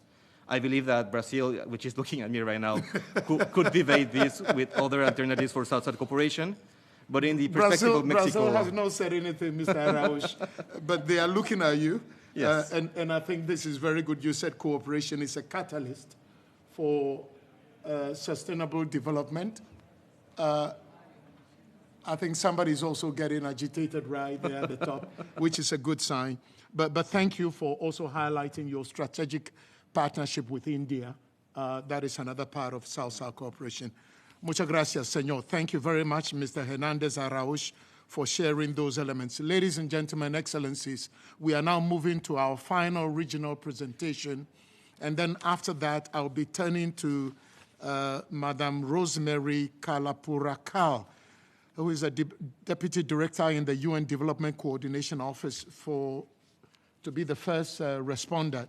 So let's look at our last but not least region, Eastern Europe, Central Asia, and the Caucasus. Let's welcome Mr. Alikhan Baymanov, Chairman of the Steering Committee, Astana Civil Service Hub in Kazakhstan. He couldn't be here in person, but I think he provided his insights via a pre-recorded video message. Let's get that right now from Mr. Alikhan Baymanov. Thank you. Your Excellencies, ladies and gentlemen, it's a great pleasure and honor for me to address you today at this special session. I would like to express my sincere gratitude to the UN Office for South-South Cooperation and personally to Ms. Dima Al-Khatib for the kind invitation and our long-lasting partnership. A new reality we live in today is extraordinarily interconnected and interdependent. bringing forth complex challenges such as those stemming from the bunny world, the recent pandemic, disruptive technologies, and geopolitical tensions. In addressing all this, governments need to respond promptly and effectively, both to fulfill the expectations of their citizens and to provide timely and relevant solutions. Despite unique settings every government operates in, an effective response to these challenges requires consideration of best practices, trends in public administration development, and innovations employed in other countries. Certainly, cooperation plays a significant role in this matter across all levels, ranging from within different levels of government to international collaboration. In the face of rapid global changes and the necessity for prompt responses, the importance of cooperation has grown even further. In many cases, rather than reinventing the wheel, it's beneficial to utilize tested practices from other countries and adapt them to local conditions. Although all forms of cooperation remain significant, the role of South-South and triangular cooperation is becoming increasingly prominent amid the current global situation. Apparently, cooperation has always been present at different levels and scales. However, fast-paced changes in the new normal, along with the growth of social networks resulting in increased citizen awareness, emphasize the need for greater attention to cooperation matters. First, widespread internet access and social networks have resulted in government structures functioning in a quasi-competitive realm, as citizens gain awareness of how similar issues are being addressed in other countries. Second, no matter what part of the globe innovations come from, it's important to ensure that these efforts serve the interests of all. To ensure that the people in their countries fully experience the benefits of civilization, governments need to be more open. The people in our region, especially our generation, understand the positive outcomes that come with countries being connected. Hence, openness and partnership should be fostered at all levels of public administration, and they should be integral characteristics of civil servants. Therefore, in addition to the long-standing bilateral formats, there is a growing importance of politicization-free professional multilateral platforms. In turn, for the sustainability of these platforms, it's important to develop flexible, demand-driven agenda, minimize red tape, and bridge the gap between practice and theory in an accelerated knowledge and experience sharing, which excludes the division into teachers and students. Certainly, in the absence of silver bullet readiness of countries to open-handedly share their experience and perceive new knowledge is of great significance. In this regard, the importance of platforms such as the Astana Civil Service Hub, which exemplify South-South and triangular cooperation, cannot be overstated in fostering partnerships. When it comes to the hub, cooperation is a form of its existence. In general, our approach involves integrating both traditional and innovative forms of cooperation. Our experience shows that besides financial aspects, the sustainability of such structures relies on a flexible, demand-driven agenda, less red tape, a harmonious integration of practical and theoretical perspectives, timely recognition of emerging trends. Setting accurate initial expectations in our capacity building and research is also crucial. Actually, to be demand-driven, the hub conducted 4 needs assessment surveys, and to ensure flexibility, we take into consideration the priorities established by each government when implementing specific reforms. The effectiveness of this approach is evidenced in the significant increase in the number of hubs participating countries, rising from 25 in 2013 to 43 today. Moreover, acknowledging the influence of technology's expansion on public, economic, and other sectors, the hub has initiated innovative modalities of cooperation to address the challenges of today. Peer-to-peer learning alliance is the one that enables countries share best practice on specific topics, and find best fit solutions. We are especially proud of being pioneers in utilizing the OECD's Effective Institutions Platform methodology to launch our peer-to-peer learning alliances, which proved to be an effective form of experience sharing. As of today, we have successfully launched 3 alliances of practitioners focused on advancing the public service delivery, e-government, and government transformation, which bring together 9 participating countries and several international organizations. Given the high demand for peer-to-peer learning activities during the pandemic, we also launched the Virtual Alliance of Practitioners for the dissemination of innovative solutions in public service delivery. This digital platform allows to support governments to learn from each other by gathering and disseminating their ready-to-use practices and innovative solutions employed by different countries and partners to cope with the implications of the pandemic. To date, this virtual platform has gathered over 40 case studies and useful resources, all are available on our website. It's noteworthy that the innovative practice of Azerbaijan, Estonia, Kazakhstan, Portugal, and the Republic of Korea evoked high interest among the hub's participating countries, leading to the replication of some of them. There are specific country cases shown on the slide. Another approach to tackle the challenges of achieving excellence in public service is collaborating with benchmarking countries. By utilizing cooperation modalities and examining the country's groundbreaking initiatives and lessons learned, the governments are able to find efficient solutions to make prompt decisions, as well as to maintain commitment to long-term strategic goals related to SDGs and other global issues.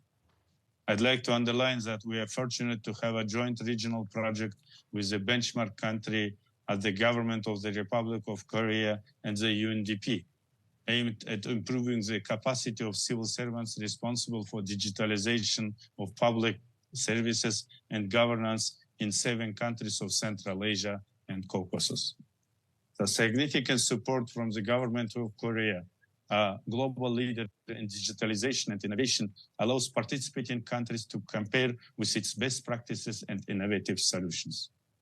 We witness various instances of the utilization of artificial intelligence and blockchain, and it's crucial that these applications are integrated within the framework of South-South and triangular cooperation. You can see some examples on the slide. Realizing the huge potential of the digital technologies in driving pandemic-related solutions and accelerating the SDGs implementation, I'd like to highlight several important points. First, digital technology on its own is not inclusive.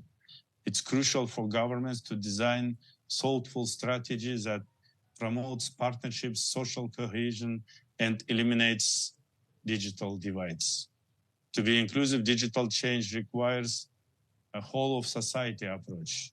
This means by bringing together all parts of society, including governments, the private sector, civil society, and citizens, the governments can develop advanced public services, enhance interinstitutional cooperation, and strengthen digital ecosystems. Second, innovations should lead to simplification. Simplification of the processes and procedures in public institutions, and simplification of the citizen-government relations in the public service delivery processes.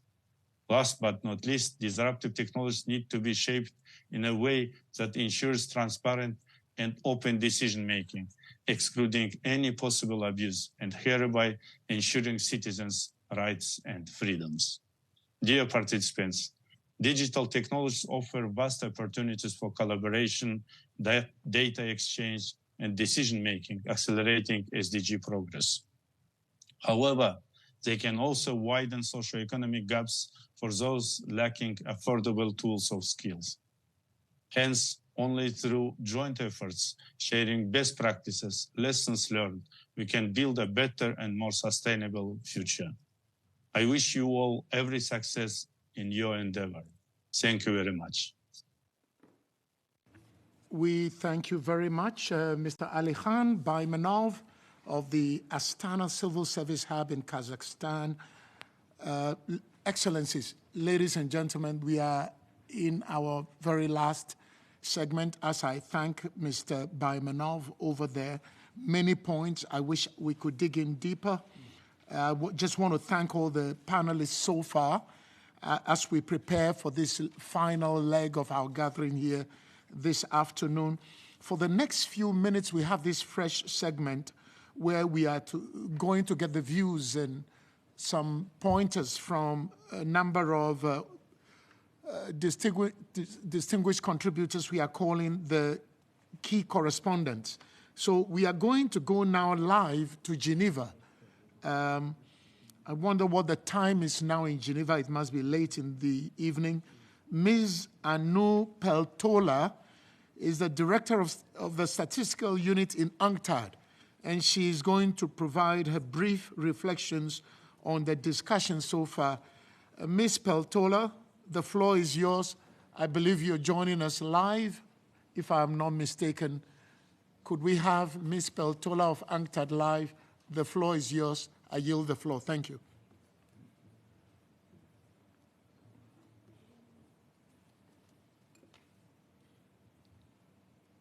I hope you can hear me loud and clear. Yes, we can. Excellent. Great.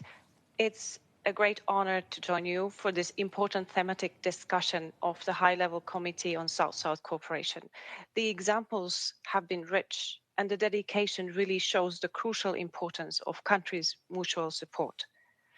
UNCTAD contributed to a process by the UN Secretary General with UN DESA and UN Development Programme, together with other UN entities, on valuing what counts to progress beyond GDP.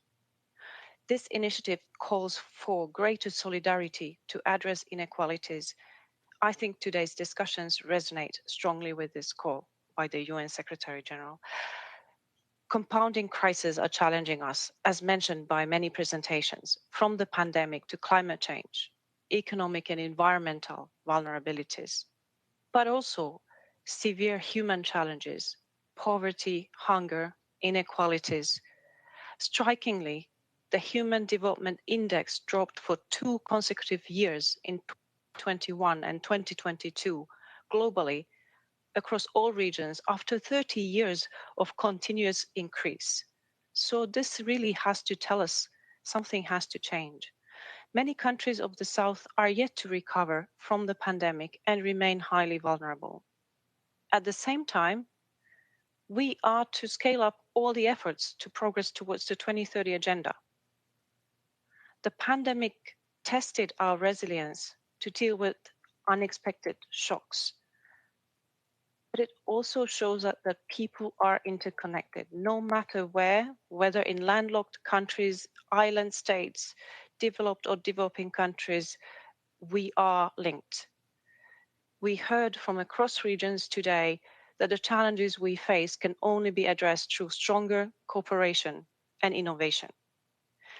Links and connections between countries of the global South have expanded in volume and scope, backed up by the increasing political and economic weight of several economies and the mutual support across Asia, Africa, Arab states, and Latin America that we heard examples of.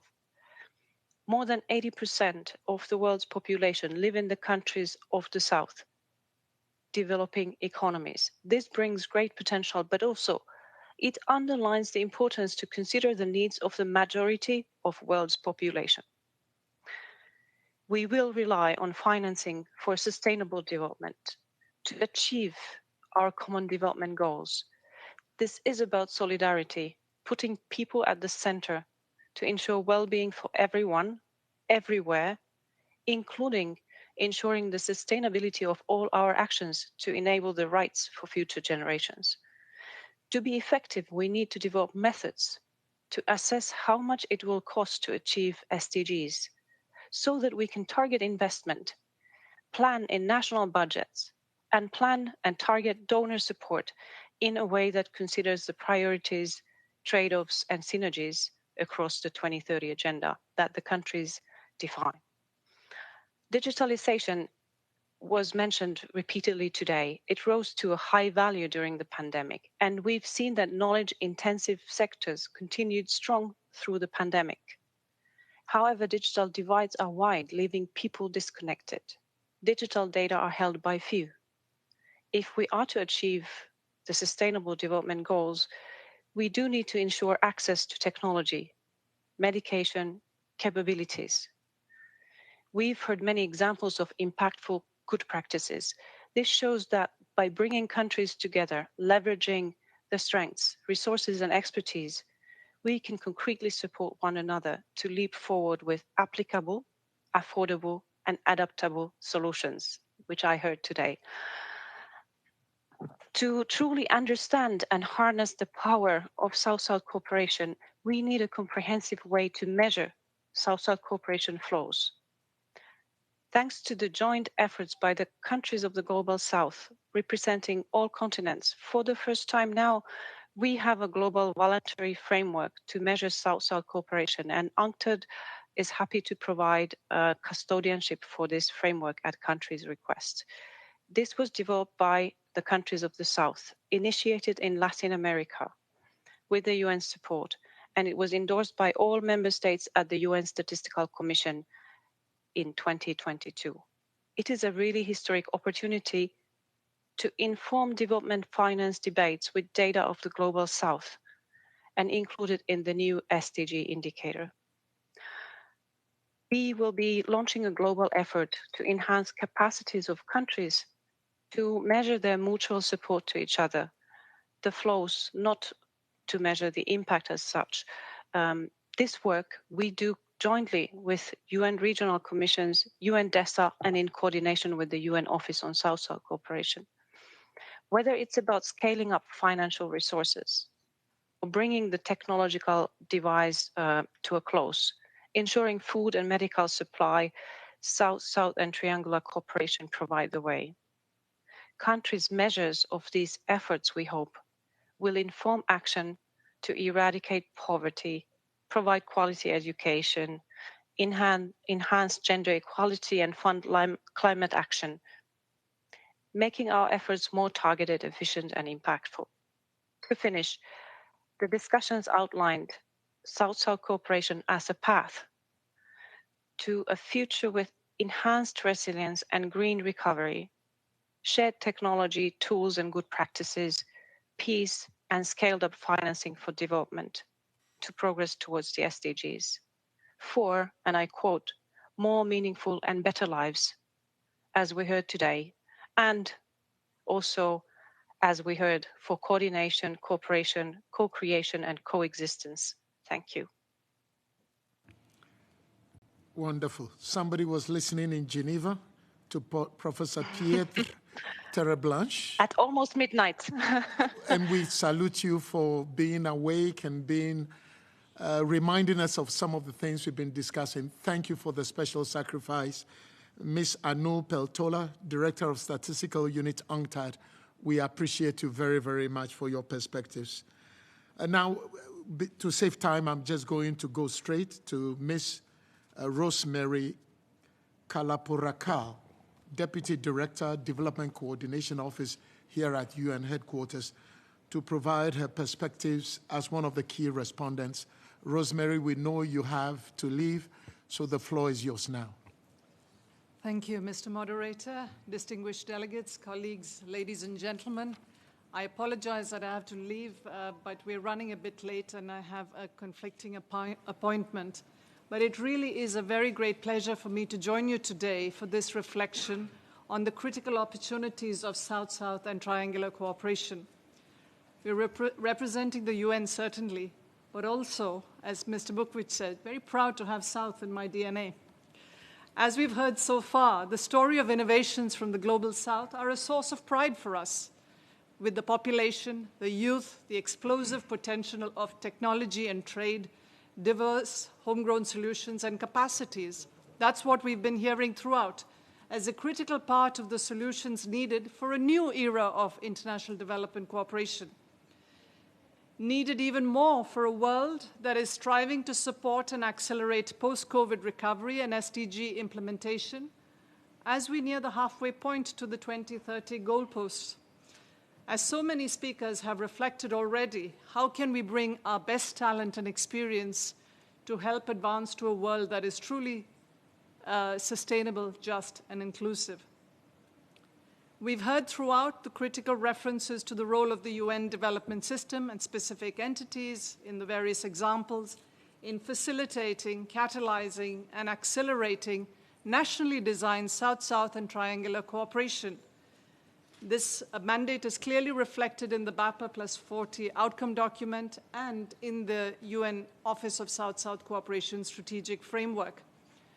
We've heard so many examples of the innovative policy, partnership, and financing solutions for the SDGs, as well as the attendant challenges. So what can we do better as the UN to support? Professor Terblanche concluded a very interesting case study with an emphasis on several C's. I remember a few of them: collaboration, coherence, coordination, co-invention, co-creation.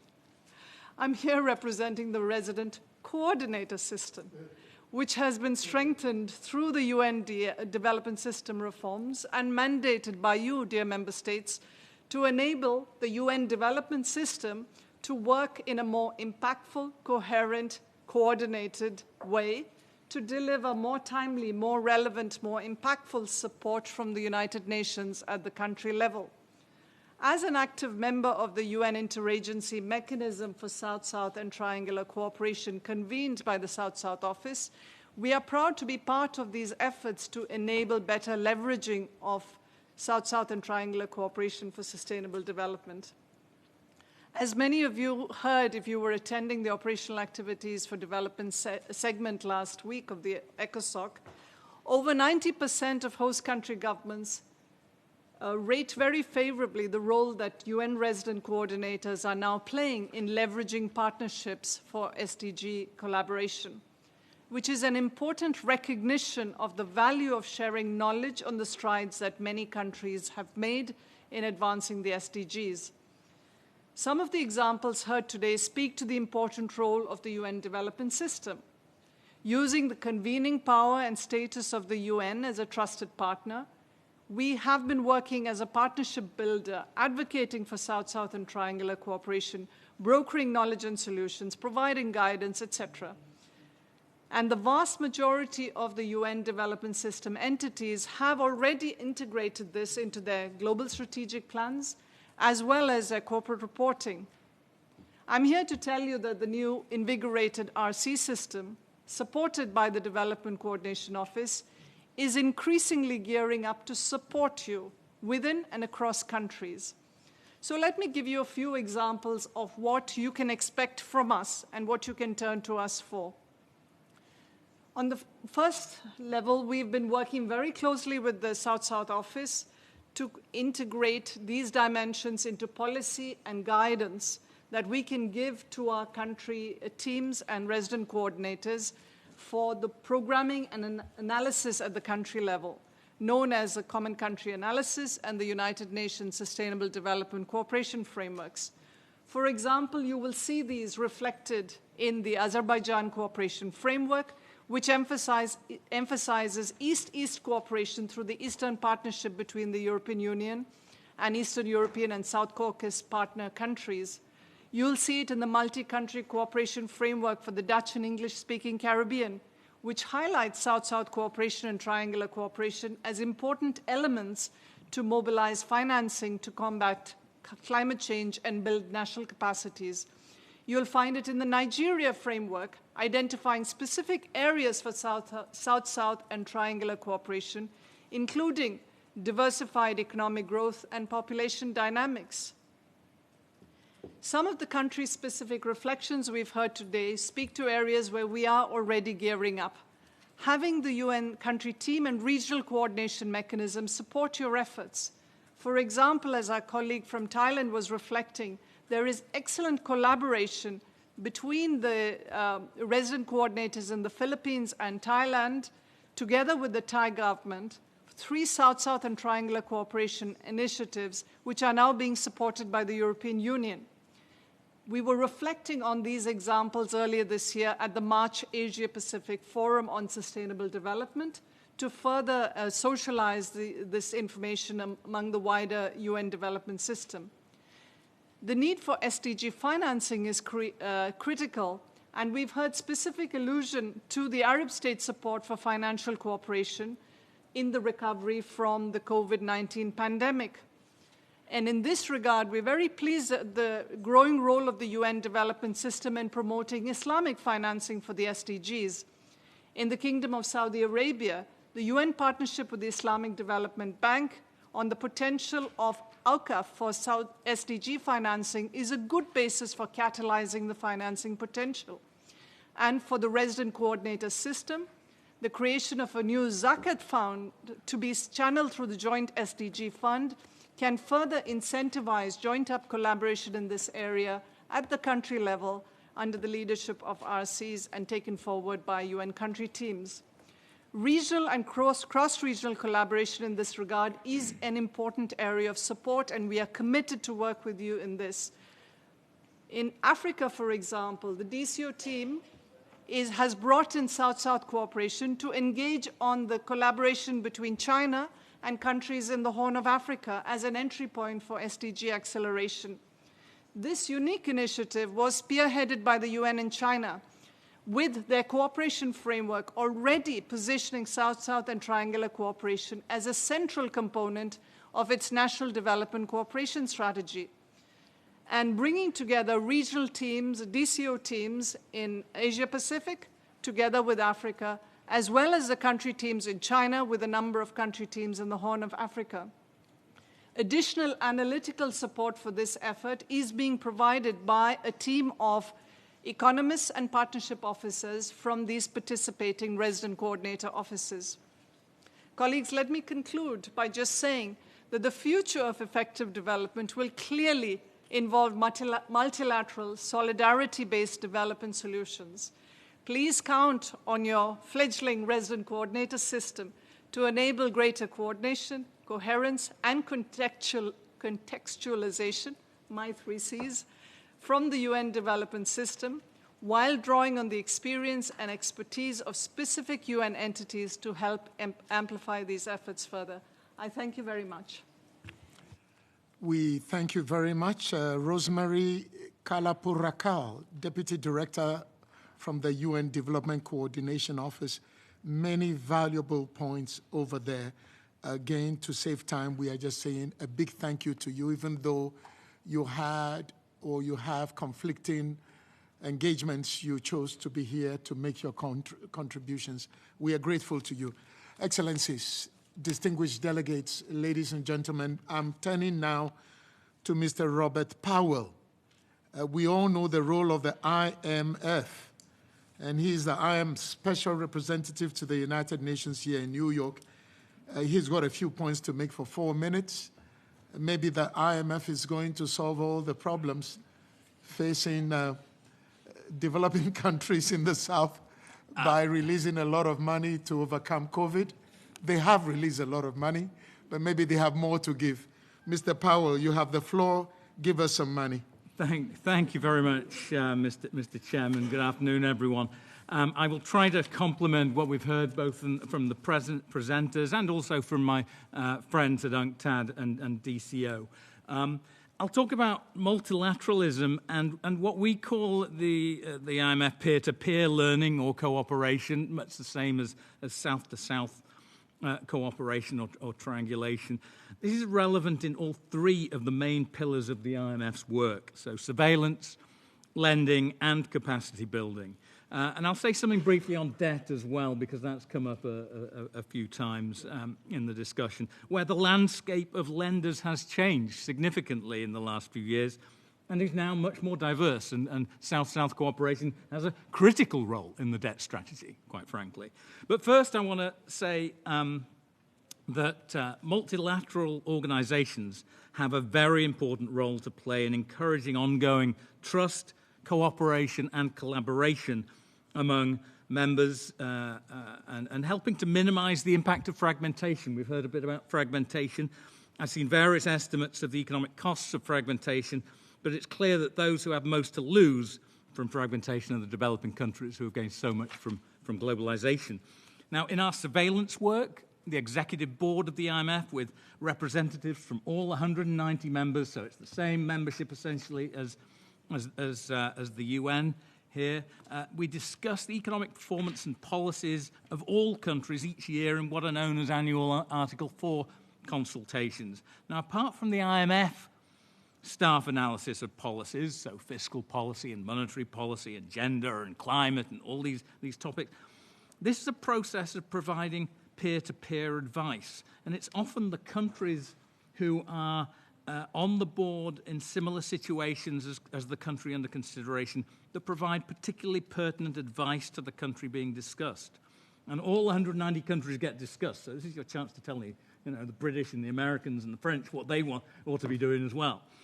And it's often drawing on their experiences, successes and failures that are fed back in executive board discussions. Now, also, peer-to-peer engagement in context of lending is required for the IMF, because when we lend, we're drawing on pooled resources from all the members. And for example, in the response to the pandemic, within 3 months of the pandemic, we got resources out to about 80 countries. 2/3 of that was concessional.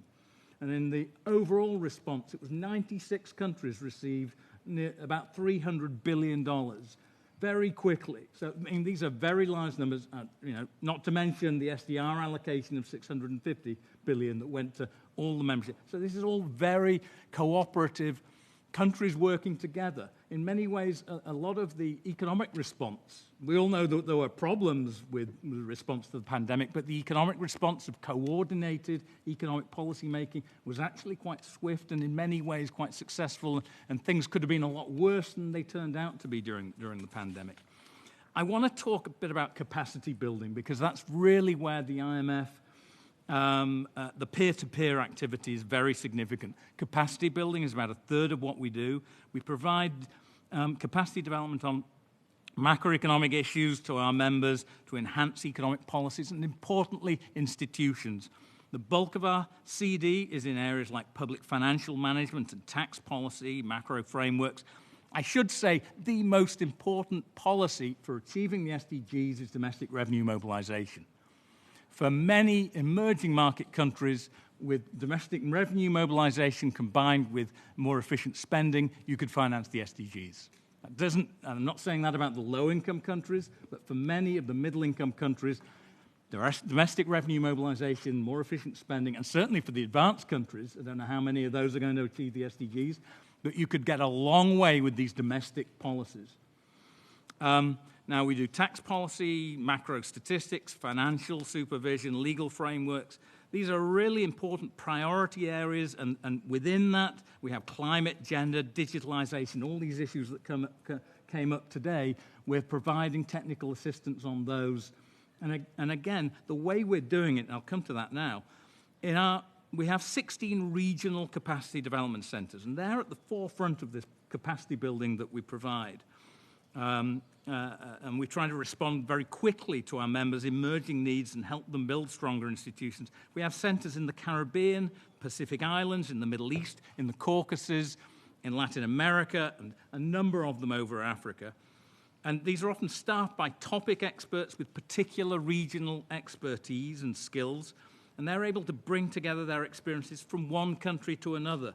And often it's very much South-South cooperation we're talking about here.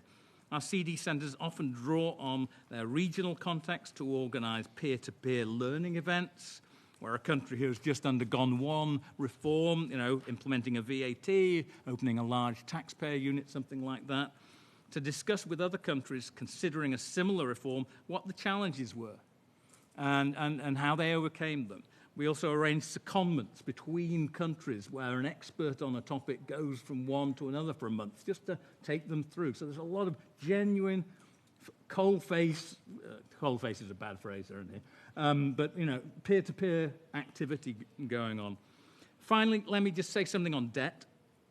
We all know, and we've discussed in many meetings at the UN, the debt vulnerabilities. I won't go through it all. We know debt vulnerabilities remain elevated in many emerging markets and quite a lot of LICs, about 60% of them, reducing fiscal space for achieving the SDGs and climate investments. So clearly multilateral efforts are required to address the debt challenges. Now, the implementation of the G20 Common Framework, which again has been discussed a lot in the UN, it's been widely discussed here and in Washington, and it needs to be stepped up. We know that. It's begun to deliver, but progress has been slow. And there's good reasons why it's been slow, but it's still been slow, and we need to get the Common Framework up and running. In April, we had the Global Sovereign Debt Roundtable, and importantly, that's chaired by India with support from 2 UN system agencies. So the UN system is heavily involved in the debt strategy with the IMF and the World Bank. And that is trying to pull together strengthened information on sharing DSA, debt sustainability analysis, strengthening the methodological work on comparability of treatment. Someone was talking about the new debt that's out there. It's not the old donors, it's now private creditors, for example, and making sure that we've got mechanisms in place to make sure that the private creditors are drawn into debt restructuring when it is needed. Creditors also like China and India are involved in this because it's not just the old traditional parish club creditors that are involved in debt restructuring. That's one of the challenges because we need new creditors need to develop for themselves ways of agreeing debt restructuring and getting common practices. So importantly, we're making progress with the common framework.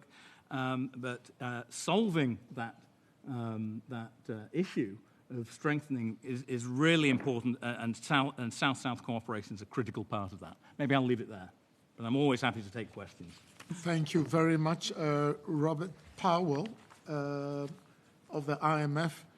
I got excited when you mentioned the $300 billion that you doled out to help countries cope with COVID and the pandemic. Quickly, ladies and gentlemen, we have a few minutes left. We have contributions to come from representatives of Cuba, Dominican Republic, Argentina, Guinea, Kenya, Pakistan, Panama, Brazil, UNIDO, ITU, and ILO. Please, when you get the floor, you have 3 minutes maximum. I've been directed by my commanders behind me. So please, if you could just stick to that, then we'll wrap this up nicely. I want to say again, thank you for your patience, for your engagement, for your attention. And so now we are going to go through comments from the floor, beginning with the distinguished representative of Cuba, to whom I give the floor. Cuba.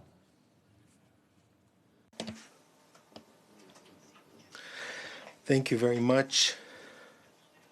Thank you to the moderator, to the panelists for your contributions and your views on this very important topic for all of us, South-South cooperation. I think that here present are countries that are very committed to South-South cooperation and triangular cooperation, and Cuba is one of those countries. Distinguished chair, ambassadors, delegates, I'd like to highlight the importance of this thematic debate and how relevant it is for the Global South. We live in difficult times where developing countries in particular have been affected disproportionately by the persistent negative effects of the COVID-19 pandemic. In the case of Cuba, the impact has been aggravated by the financial and commercial blockade imposed unilaterally by the government of the United States against Cuba some 60 years ago, and it was aggravated during the pandemic. The impact has been also compounded by the inclusion of Cuba on the list of countries supposedly sponsoring terrorism by the Department of State. This has further complicated Cuba's efforts incorporating itself into global trade. Excellencies, it's important to expand international cooperation for the development and implementation of what was agreed on the Buenos Aires Action Plan and the Nairobi conference and the Buenos Aires Plus 40. What's necessary is greater international cooperation and a greater positioning of the UN system for South-South and triangular cooperation. Along these lines, we acknowledge the efforts undertaken by the United Nations Office for South-South Cooperation and Development. And we are grateful for the joint strategy of the United Nations system on South-South cooperation. My country cooperates with other states and economic institutions on coordinating their positions in defense of multilateralism, of course, always based on the free determination of each country. Cuba has a long history in South-South cooperation. Before the COVID-19 pandemic, Cuba's assistance was expressed in 58 brigades of the international contingents of doctors during national disasters and epidemics, and this was deployed in some 42 countries to assist the collapsed public health systems due to the huge number of victims and the lack of resources to treat them. Distinguished colleagues, in January of 2023, our country took on the presidency of the G77 plus China. This is the broadest and most representative coordination mechanism of the South.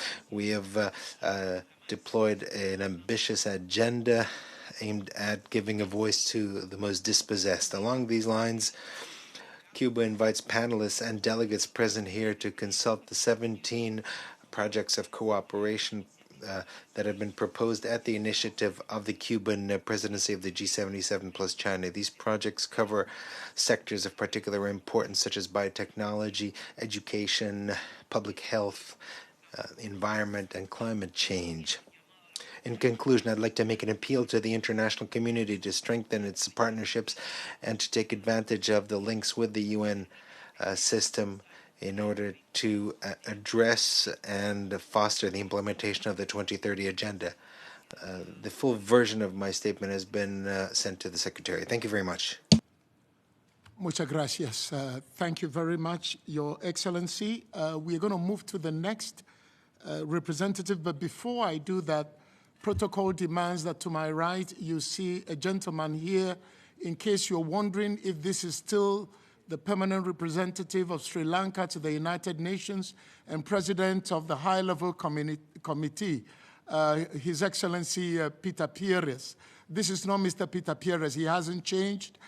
He hasn't been transformed. This is the vice president of the high-level committee on South-South cooperation, Ambassador Dmitry Chumakov.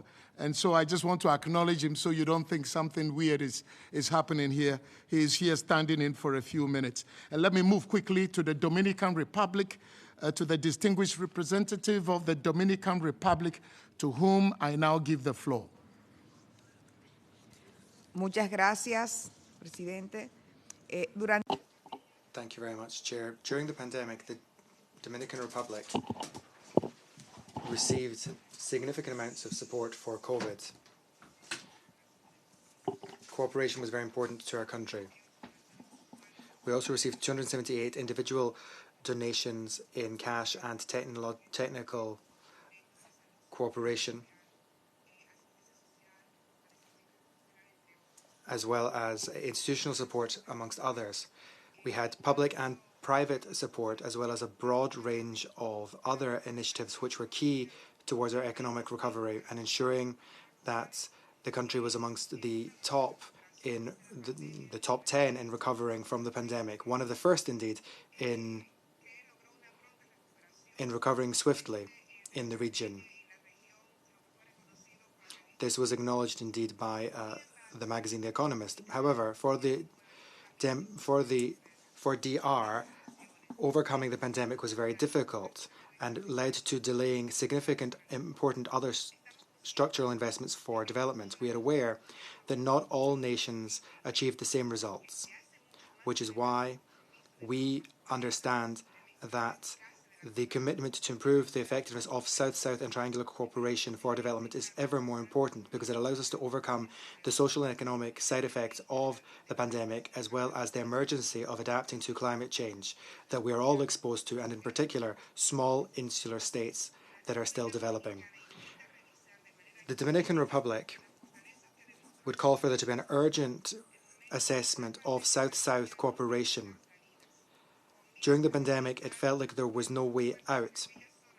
We have to improve our efforts in cooperation to ensure that the most exposed nations suffering the effects of climate change can continue to make progress on Agenda 2030, particularly small developing island nations. That is why we would request that you consider including new instruments for cooperation, such as exchanging debt for South-South cooperation for adaptation to climate change. From the Dominican Republic, we will continue to expand our commitment to development cooperation and with it South-South cooperation and triangular cooperation in order to bolster collective action in the South American region, and in particular the Caribbean, to include all aspects of cooperation based on our regional needs. It is only in this way that small developing island nations and other countries in the region will be able to properly talk about real South-South and triangular cooperation leading to a post-pandemic recovery. Thank you very much. I thank Her Excellency for her statement. The next speaker, Excellencies, on my list is the distinguished representative of Argentina, to whom I now give the floor. Argentina. Gracias, señor presidente. Thank you, Chairman. I want to thank the panel for their contributions, their comments. The current situation confronts us with renewed new challenges and in solving this multidimensional crisis, South-South cooperation is an essential instrument in our region and for all countries of the Global South. This is why it's extremely important for us to find ways of deepening this cooperation and reorient it towards a more solidarity-based and inclusive architecture. Argentina has historically fostered the building of multilateralism, where developing countries have an increasingly important role and influence in the decisions that affect global governance.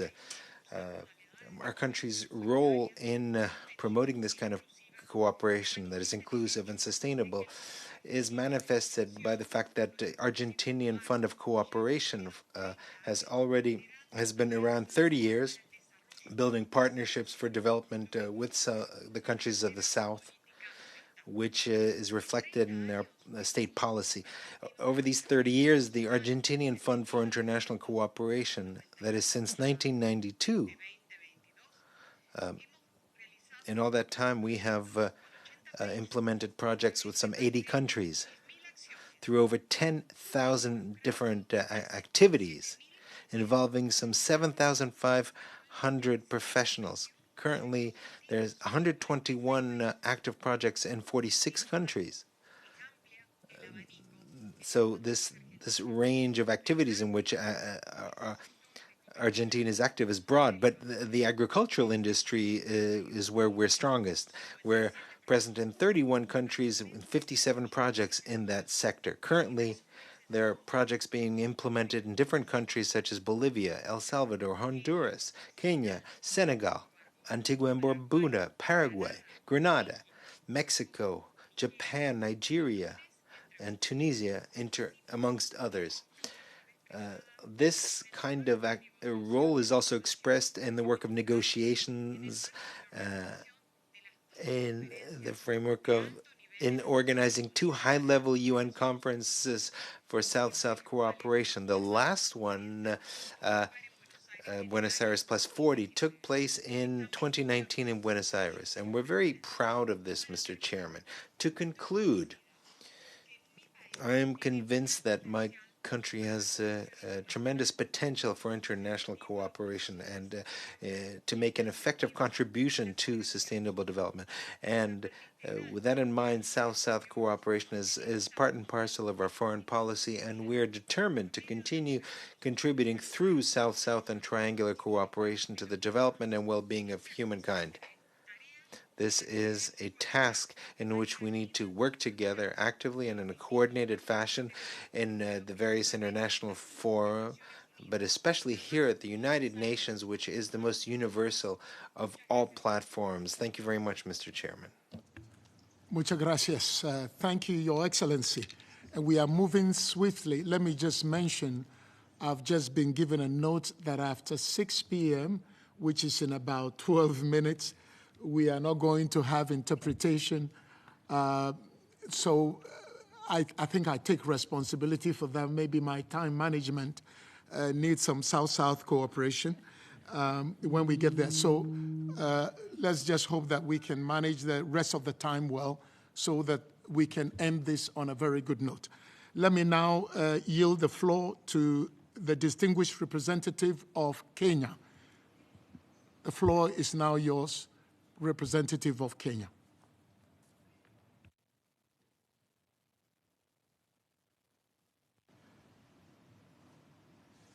Thank you, Mr. Moderator, Mr. President, Excellencies, ladies and gentlemen. First of all, I would like to thank the moderator and the panelists for their insightful interventions. I think we have taken back a lot today from the different interventions made. I just want to highlight a few things. Kenya is a beneficiary and a provider of cooperation in various areas, such as medical research, agriculture, food security, and education. We are also proud to have convened and spearheaded various South-South initiatives, such as the high-level UN Conference on South-South Cooperation, whose outcomes guided some of the South-South initiatives for close to a decade. And also we host various capacity-building workshops for African region to share best practices on managing South-South cooperation. There are also a number of best practices that can be offered from Kenya's development experience to other countries in a way of experience and knowledge exchange. Just to highlight, given the growing challenges that we face, especially in financing and what most countries are experiencing at the moment, the government of Kenya has chosen to implement a bottom-up economic transformation agenda. This aims to focus on those at the bottom of the economic period. So following the pandemic, our government has also made a strategic policy to subsidize production as opposed to consumption. So we are currently providing subsidized farm inputs, such as fertilizers, to our farmers across the country and businesses, development services to enterprise farming to maximize opportunities. To enable affordable and life-changing access to finance for SMSEs at the bottom of the period, the government has also committed resources through the Financial Inclusion Fund, popularly known as the Hustler Fund. And this fund, as of April, had disbursed over $203 million through a digital platform. This effort is being complemented by commercial banks that are now providing non-secured loans to beneficiaries, de-risking through the Hustler Fund. The Hustler Fund has also demonstrated the potential to correct market failure problems at the bottom of the period to cushion SMSEs against the high cost of credit. Since its launch, Kenyan citizens are now borrowing affordably through their cell phones, enabling millions to access structured products in personal finance, including savings, credit, insurance, investment in affordable housing.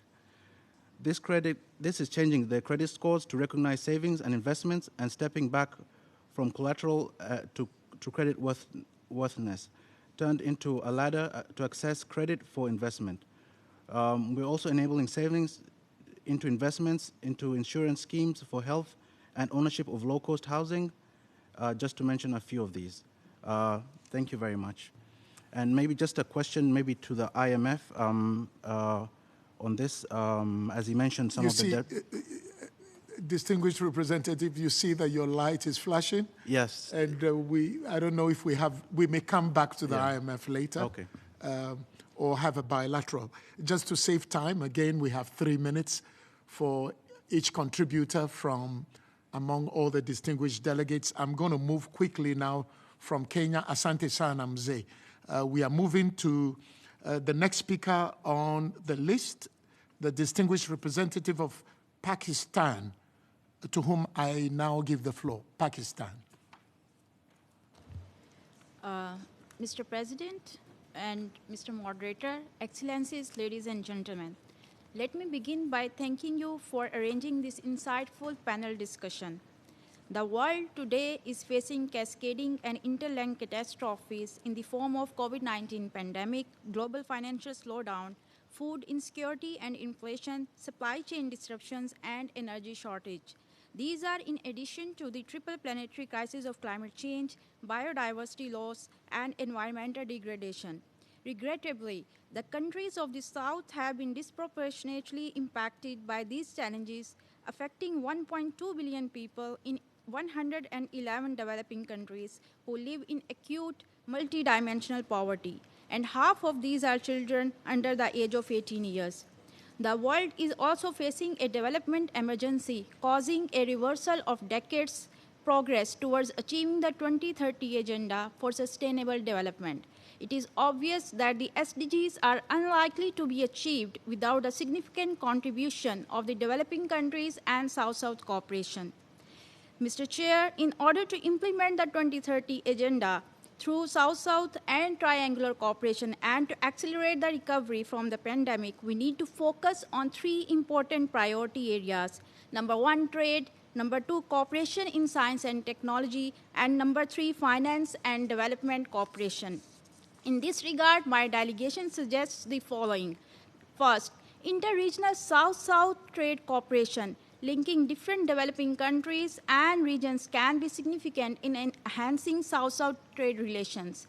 Second, South-South cooperation can play a pivotal role in the transfer of technology among the countries of the South and aid economic empowerment and development process. The immense benefits of technology in mounting an effective COVID-19 response were evident, including the development of vaccines and treatment, supply of essential goods, and medicine equipment. Third, despite pervasive inequalities between the countries of the South and the North, a number of southern countries are now generating enormous wealth. This wealth needs to be invested in the countries of the South in the domains of infrastructure connectivity, human capital, education, health, and agriculture. 4. To fully harness the potential of South, there is a need to augment the means of implementation of the 2030 Agenda. In this regard, development partners must fulfill their official development assistance commitments and enhance other means of implementation, such as trade, investment, and tax reforms. 5. To achieve sustainable development, the cardinal focus of the triangular support should be the capacity development of the South, particularly in the fields of health, economy, and environment. Finally, last year, through the concerted efforts of Pakistan and the G77 and China, the Loss and Damage Fund was established at the COP27. This Loss and Damage Fund should be operationalized on priority to cope with the challenges of the climate catastrophe and achieve the climate-related SDGs by 2030. Pakistan stands committed to fully support the South-South and triangular cooperation. Mr. Chair, I thank you. Bahut shukriya. Thank you very much to the distinguished representative of Pakistan. Thank you for your contribution. Again, let me have the representatives of Brazil, Azerbaijan, UNIDO, ITU, and ILO ready with their 3-minute contributions as we try to end this on a good note.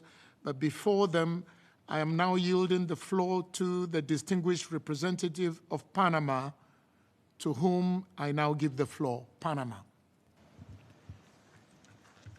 Gracias, señor. Chairman, thank you very much. Moderator, thank you. Distinguished panelists, Your Excellencies. The Latin American and Caribbean region was one of the most affected by the COVID-19 pandemic. The restrictions and rules placed on our populations to contain the outbreak and the impact on our health systems was very significant, with an economic impact that increased informality, unemployment, and poverty, widening the gap of inequality.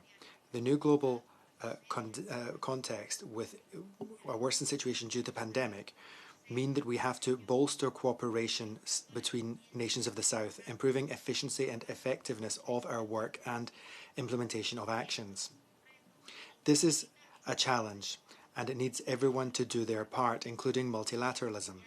We must develop cooperation actions that allow us to overcome the crisis, build a better future with a transformative recovery and equality to move forward towards a cooperation model based on equality and sustainability, and that is inclusive of all. We must strengthen our cooperation systems to meet our international commitments, such as the Agenda 2030 and the SDGs.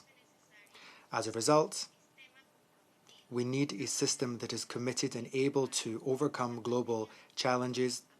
The COVID pandemic made clear that international cooperation must be a strategic policy to support the people who have suffered its consequences most, promote global public goods, and build societies that are more resilient, providing innovative solutions for sustainable development. Panama has included the SDGs in its public strategic plans and brought them into line with international agreements for development. We have implemented a range of processes and renewed our commitment to a vision for a shared country that territorializes actions to close gaps in terms of poverty and inequality, to build peace, and to move to more just societies, as well as ensuring equality between men and women, empowering women and girls, and protecting the environment. The key for the full implementation of the 2030 Agenda is a political will to overcome historic obstacles which have been made worse by COVID and which have undermined achieving the SDGs. 7 years after adopting the 2030 Agenda and still immersed in the recovery from the pandemic, Panama has now implemented a national strategy called the Olmela Plan as a way of catalysing progress towards the SDGs. We have also adopted a roadmap towards a new normality. This involved the implementation of a series of actions and solidarity steps to overcome the economic difficulties. We know that this time is essential for those who use the SDGs as a guide towards development, which is why we've made a number of important efforts, such as opening up fora for dialogue and the participation of multiple sectors at all levels to make it possible to speed up the implementation of the 2030 Agenda. Another significant tool to speed up the achievement of the 2030 Agenda goals in Panama has been the recognition of best practices under the ODS stamp, which recognizes steps by the public, private sector, academia, and NGOs, amongst others. This also raises visibility of collective contributions. Another dimension which I can't help but underscore is the environmental aspect, not just because we have to drastically increase the speed towards achieving the 2030 Agenda and the goals of the Paris Agreement. Panama is one of the countries which has been highlighted by the United Nations because of its energy efficiency. Our goal is to maintain this status and be a carbon negative country. Finally, Panama is preparing for its third voluntary national report monitoring the progress towards the goals and milestones of the SDGs. Consequently, our social ministry has begun work towards visualizing our progress and challenges and share experiences with the bodies of the National Statistics Service. Panama has made progress, but we know there's still a long way to go. The 2030 Agenda requires that we take any necessary steps in order to ensure that we achieve full implementation. There is no set path. It all depends on our capacity and our resilience and compatibility of regional efforts used to leverage public policies, best practices and alliances, allowing improved social well-being both at the national and the more local level. Thank you. Muchas gracias. I thank the representative of Panama for the statement. And moving swiftly now, the next speaker is the distinguished representative of Brazil, to whom I now give the floor. Thank you very much. Thank you very much, Mr. Moderator, President, Excellencies, first of all, on behalf of my delegation, I would like to congratulate all the panelists for the inspiring section of debates previously. The Brazilian delegation would like now to talk about two specific issues. The first one relates to trilateral cooperation. This modality can take different shapes with a quite large diversity of actors, developing countries themselves, developed countries and international organizations, NGOs, etc. A sensitive aspect around trilateral cooperation, not always evident to outsiders, relates to the management of the partnership. We believe that a true trilateral partnership demands horizontality in the way its actors interact. Trilateral cooperation will be hardly successful without carrying out joint scoping, joint planning, and shared governance, and follow-up by the parties. Post-pandemic recovery requires the adoption of high-impact initiatives in different fields, including the economy and educational and public health systems, among others. In all these areas, developing countries need additional support to strengthen public development-related policies and institutions, an effort that comprises not only public institutions, but also the civil society and the private sector. Trilateral cooperation mechanisms should be at hand. Beyond achieving development results, trilateral cooperation gives us also an opportunity to exchange practices and approaches between partners. New opportunities to work in different realities and contexts are mutually beneficial and improve the effectiveness of development cooperation as a whole. Trilateral cooperation may help recovery and resilience building in the post-pandemic era as a flexible platform to bring together partners that would otherwise work in silos, thus bridging and optimizing the mobilization of financial resources and knowledge for faster and more effective development solutions. Mr. President, the second issue my delegation would like to touch on refers to the measurement and evaluation of South-South cooperation. There is a growing interest from governments in developing countries, academia, and civil society in accessing data on the flows of South-South cooperation. In some developing countries, measurement is mandatory under domestic legislation. Nevertheless, given the diversity of formats of South-South cooperation and considering the asymmetries in technical capacities across developing countries, there have historically been no advances in the design of a common tool of quantification. This scenario has undergone a major transformation since the approval of the 2030 Agenda, whose base of indicators of the targets linked to the SDGs included the quantification of the contribution of South-South cooperation as formulated in indicator 17.3.1 of target 17.3 of SDG 17.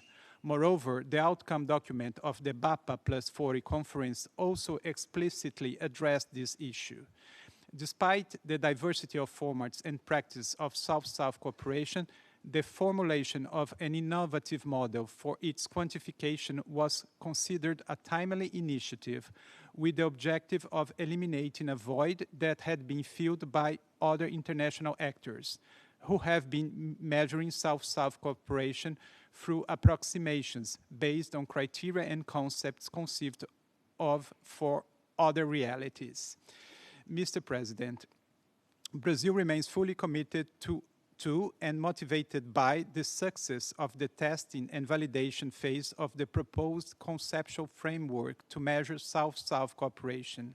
Let me stress once again that such a process was conceived and guided by developing countries with the valuable support of UNCTAD, assigned to act as the custodian agency for the collection and dissemination of data on South-South cooperation flows at the multilateral level. Brazil has provided to UNCTAD last April the first draft report based on the conceptual framework.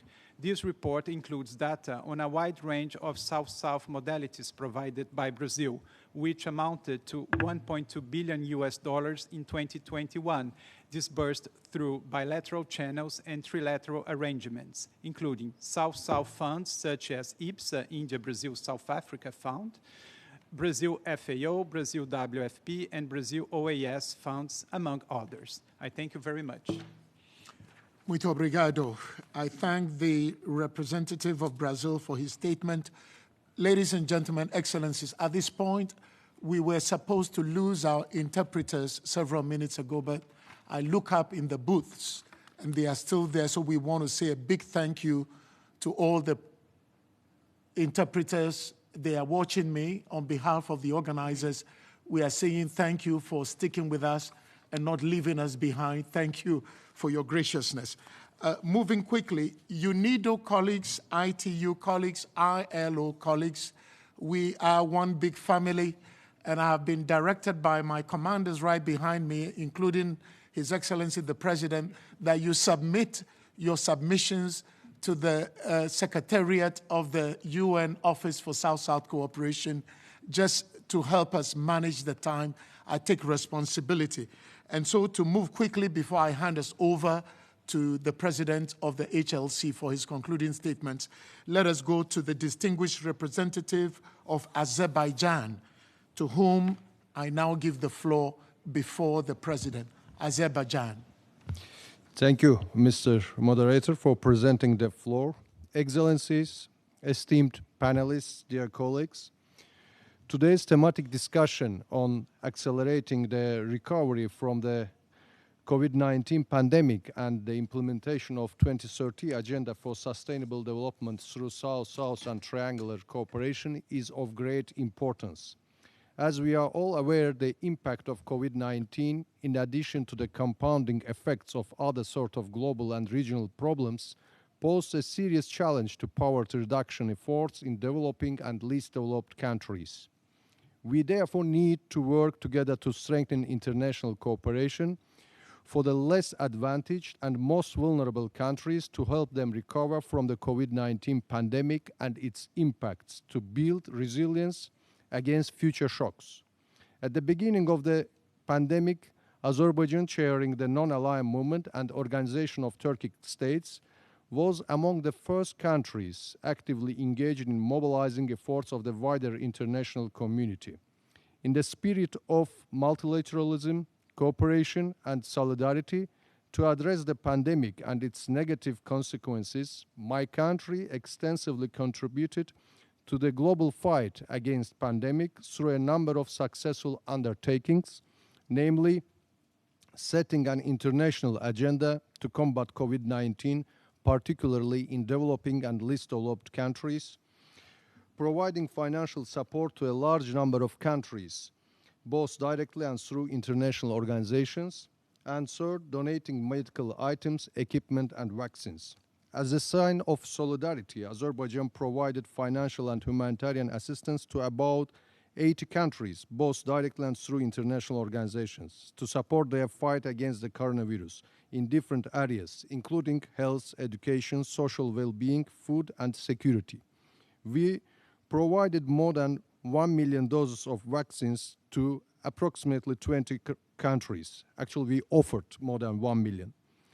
And our financial assistance through World Health Organization reached to 31 countries from American region, 22 countries from Africa, 3 in Asia, and 3 in European region. We strongly believe that, considering dire consequences of pandemic, in particular on developing and least developed countries, including but not limited to deepening inequalities, disruption of economies, education system and labor markets, crippling debts crisis, and etc., there is a need to formulate our vision and strategy for promoting the common interests on post-pandemic recovery. With this aim, upon the initiative of Azerbaijan, in its capacity as NAM chair, the Summit of Non-Aligned Movement Contact Group in response to COVID-19 was held in 2nd of March 2023 in Baku. During the aforementioned summit, President of Azerbaijan, His Excellency Ilham Aliyev, as the chair of NAM, together with declaring 2 global calls to support the post-pandemic recovery of Africa and small island developing states, put forward the initiative to establish the United Nations High-Level Panel for Post-COVID Global Recovery, and made the relevant call to the UN Secretary General, which was supported by a number of countries. Having this said, and within this framework, we are committed and looking forward to closely cooperating with international partners towards supporting resilience and sustainability globally, including through South-South and triangular cooperation. Thank you very much. I am thankful to the distinguished representative of Azerbaijan for his contribution. Excellencies, distinguished panelists, distinguished delegates, participants, we've come to the end of this stimulating and thought-provoking event. All I have now is to hand us over to the President of the High-Level Committee on South-South Cooperation, His Excellency Peter Mohan Maitri Pieris, who is also the permanent representative of Sri Lanka, to give us his closing comments and remarks. Mr. President, you have the floor. Thank you, Mr. Moderator. It will not, I wouldn't be exaggerating if I was to describe the moderator's performance as par excellence. Thank you very much. Thank you, sir. Mr. Ben Melo today has done justice to his mandate, and we have now concluded the discussion on accelerating the recovery from the coronavirus disease pandemic and the implementation of the 2030 Agenda for Sustainable Development through South-South and Triangular Cooperation. Our moderator has kept the discussion alive on a fairly heavy afternoon, notwithstanding, and we have today achieved perhaps a lot more than we expected.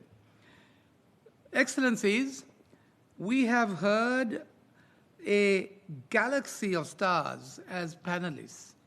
I say that because it was like sitting in a lecture room today, quite frankly, listening to the panelists on South-South cooperation, who have very comprehensively explained to us what is on the menu of South-South cooperation, if I was to describe it in that way, and how this initiative can be appropriated. We have also heard member states who gave us their experience of how they benefited by South-South cooperation, the initiative of South-South cooperation, and how more can be done. There are lessons in this discussion this afternoon. I think there were lessons to be learned, examples to follow that we heard today from the Latin American countries and many other countries that were here. The mechanism clearly is what we heard today, of course, was not exhaustive. The list is, there are a myriad things that we probably can do under South-South cooperation. I was, however, waiting to hear a submission on damage compensation as a result of climate change and events like the pandemic, which perhaps we can talk about in the next 2 days, even in the open-ended, perhaps sneak in something into the open-ended work in the working group, which perhaps I say that because it appears that the reason for South-South cooperation is the fact that why is it that we need help? Why is it that we need help? Fundamentally, I think my friend from the Islamic Bank who's seated next to me said it in no uncertain terms as to how philanthropic they have to be. We are lucky, perhaps, to have the Islamic Development Bank, and I would probably recommend that a few more banks take a cue from the Islamic Development Bank. So there we are. Why is it that we are in this position? It's simply because there are factors which are beyond our control. We are not to blame for what the world is today. So why should we? In other words, somebody in the morning did make the point that the buck stops with the South-South cooperation member states, that the whole thing falls on our laps, and we are asked to respond to it generously. So there we are. So I would like to have probably heard something on that, but perhaps you would give your mind to that.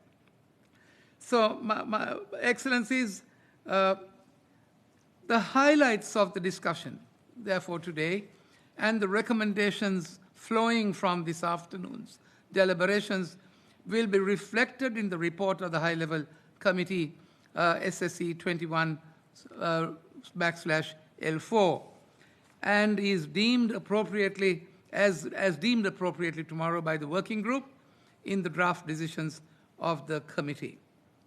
Now, I think the evening won't be complete if I was not to, as a gesture of our appreciation, ask all of you to give our moderator a little ovation to say thank you very much for doing such a wonderful job. And of course, another ovation to our panelists who enriched and nourished this discussion. And to the member states who said they have what they had to say, so that we can probably turn this into a discussion tomorrow when we sit in the open-ended working group. Let's give ourselves applause. All right. The Excellencies, the working group will hold its first meeting tomorrow morning at 10 a.m. in Conference Room B. Conference Room B. You will recall that it was agreed that Ambassador Maniratanga, the permanent representative of Burundi, will serve as chairperson of the working group. We have come to the end of our proceedings today. Thank you very much for your patience and staying the course today. And I thank the interpreters too, as the moderator was pleased to do. The plenary meeting of today is adjourned until Friday. This meeting is adjourned till for the working group to commence its work tomorrow morning 10 at 10 a.m. Ladies and gentlemen, Excellencies, if you could give a hand to Mr. President, Mr. Peter Mohan Maithri Pieris, please put your hands together. Let's appreciate him. I will crave your indulgence for just one more thing. First of all, thanking every one of you. Muchas gracias, merci beaucoup, muito obrigado. I need you to help me thank the new director for the UN Office for South-South Cooperation, Ms. Dima Al-Khatib, and the hard-working team. She's got a very hard-working team behind her. We want to acknowledge them. And on that note, thanking all the panelists, all the contributors, all of you who stayed with us. We appreciate you. Enjoy the rest of the evening. See you tomorrow. And thank you again. Bye-bye. The plenary meeting is adjourned.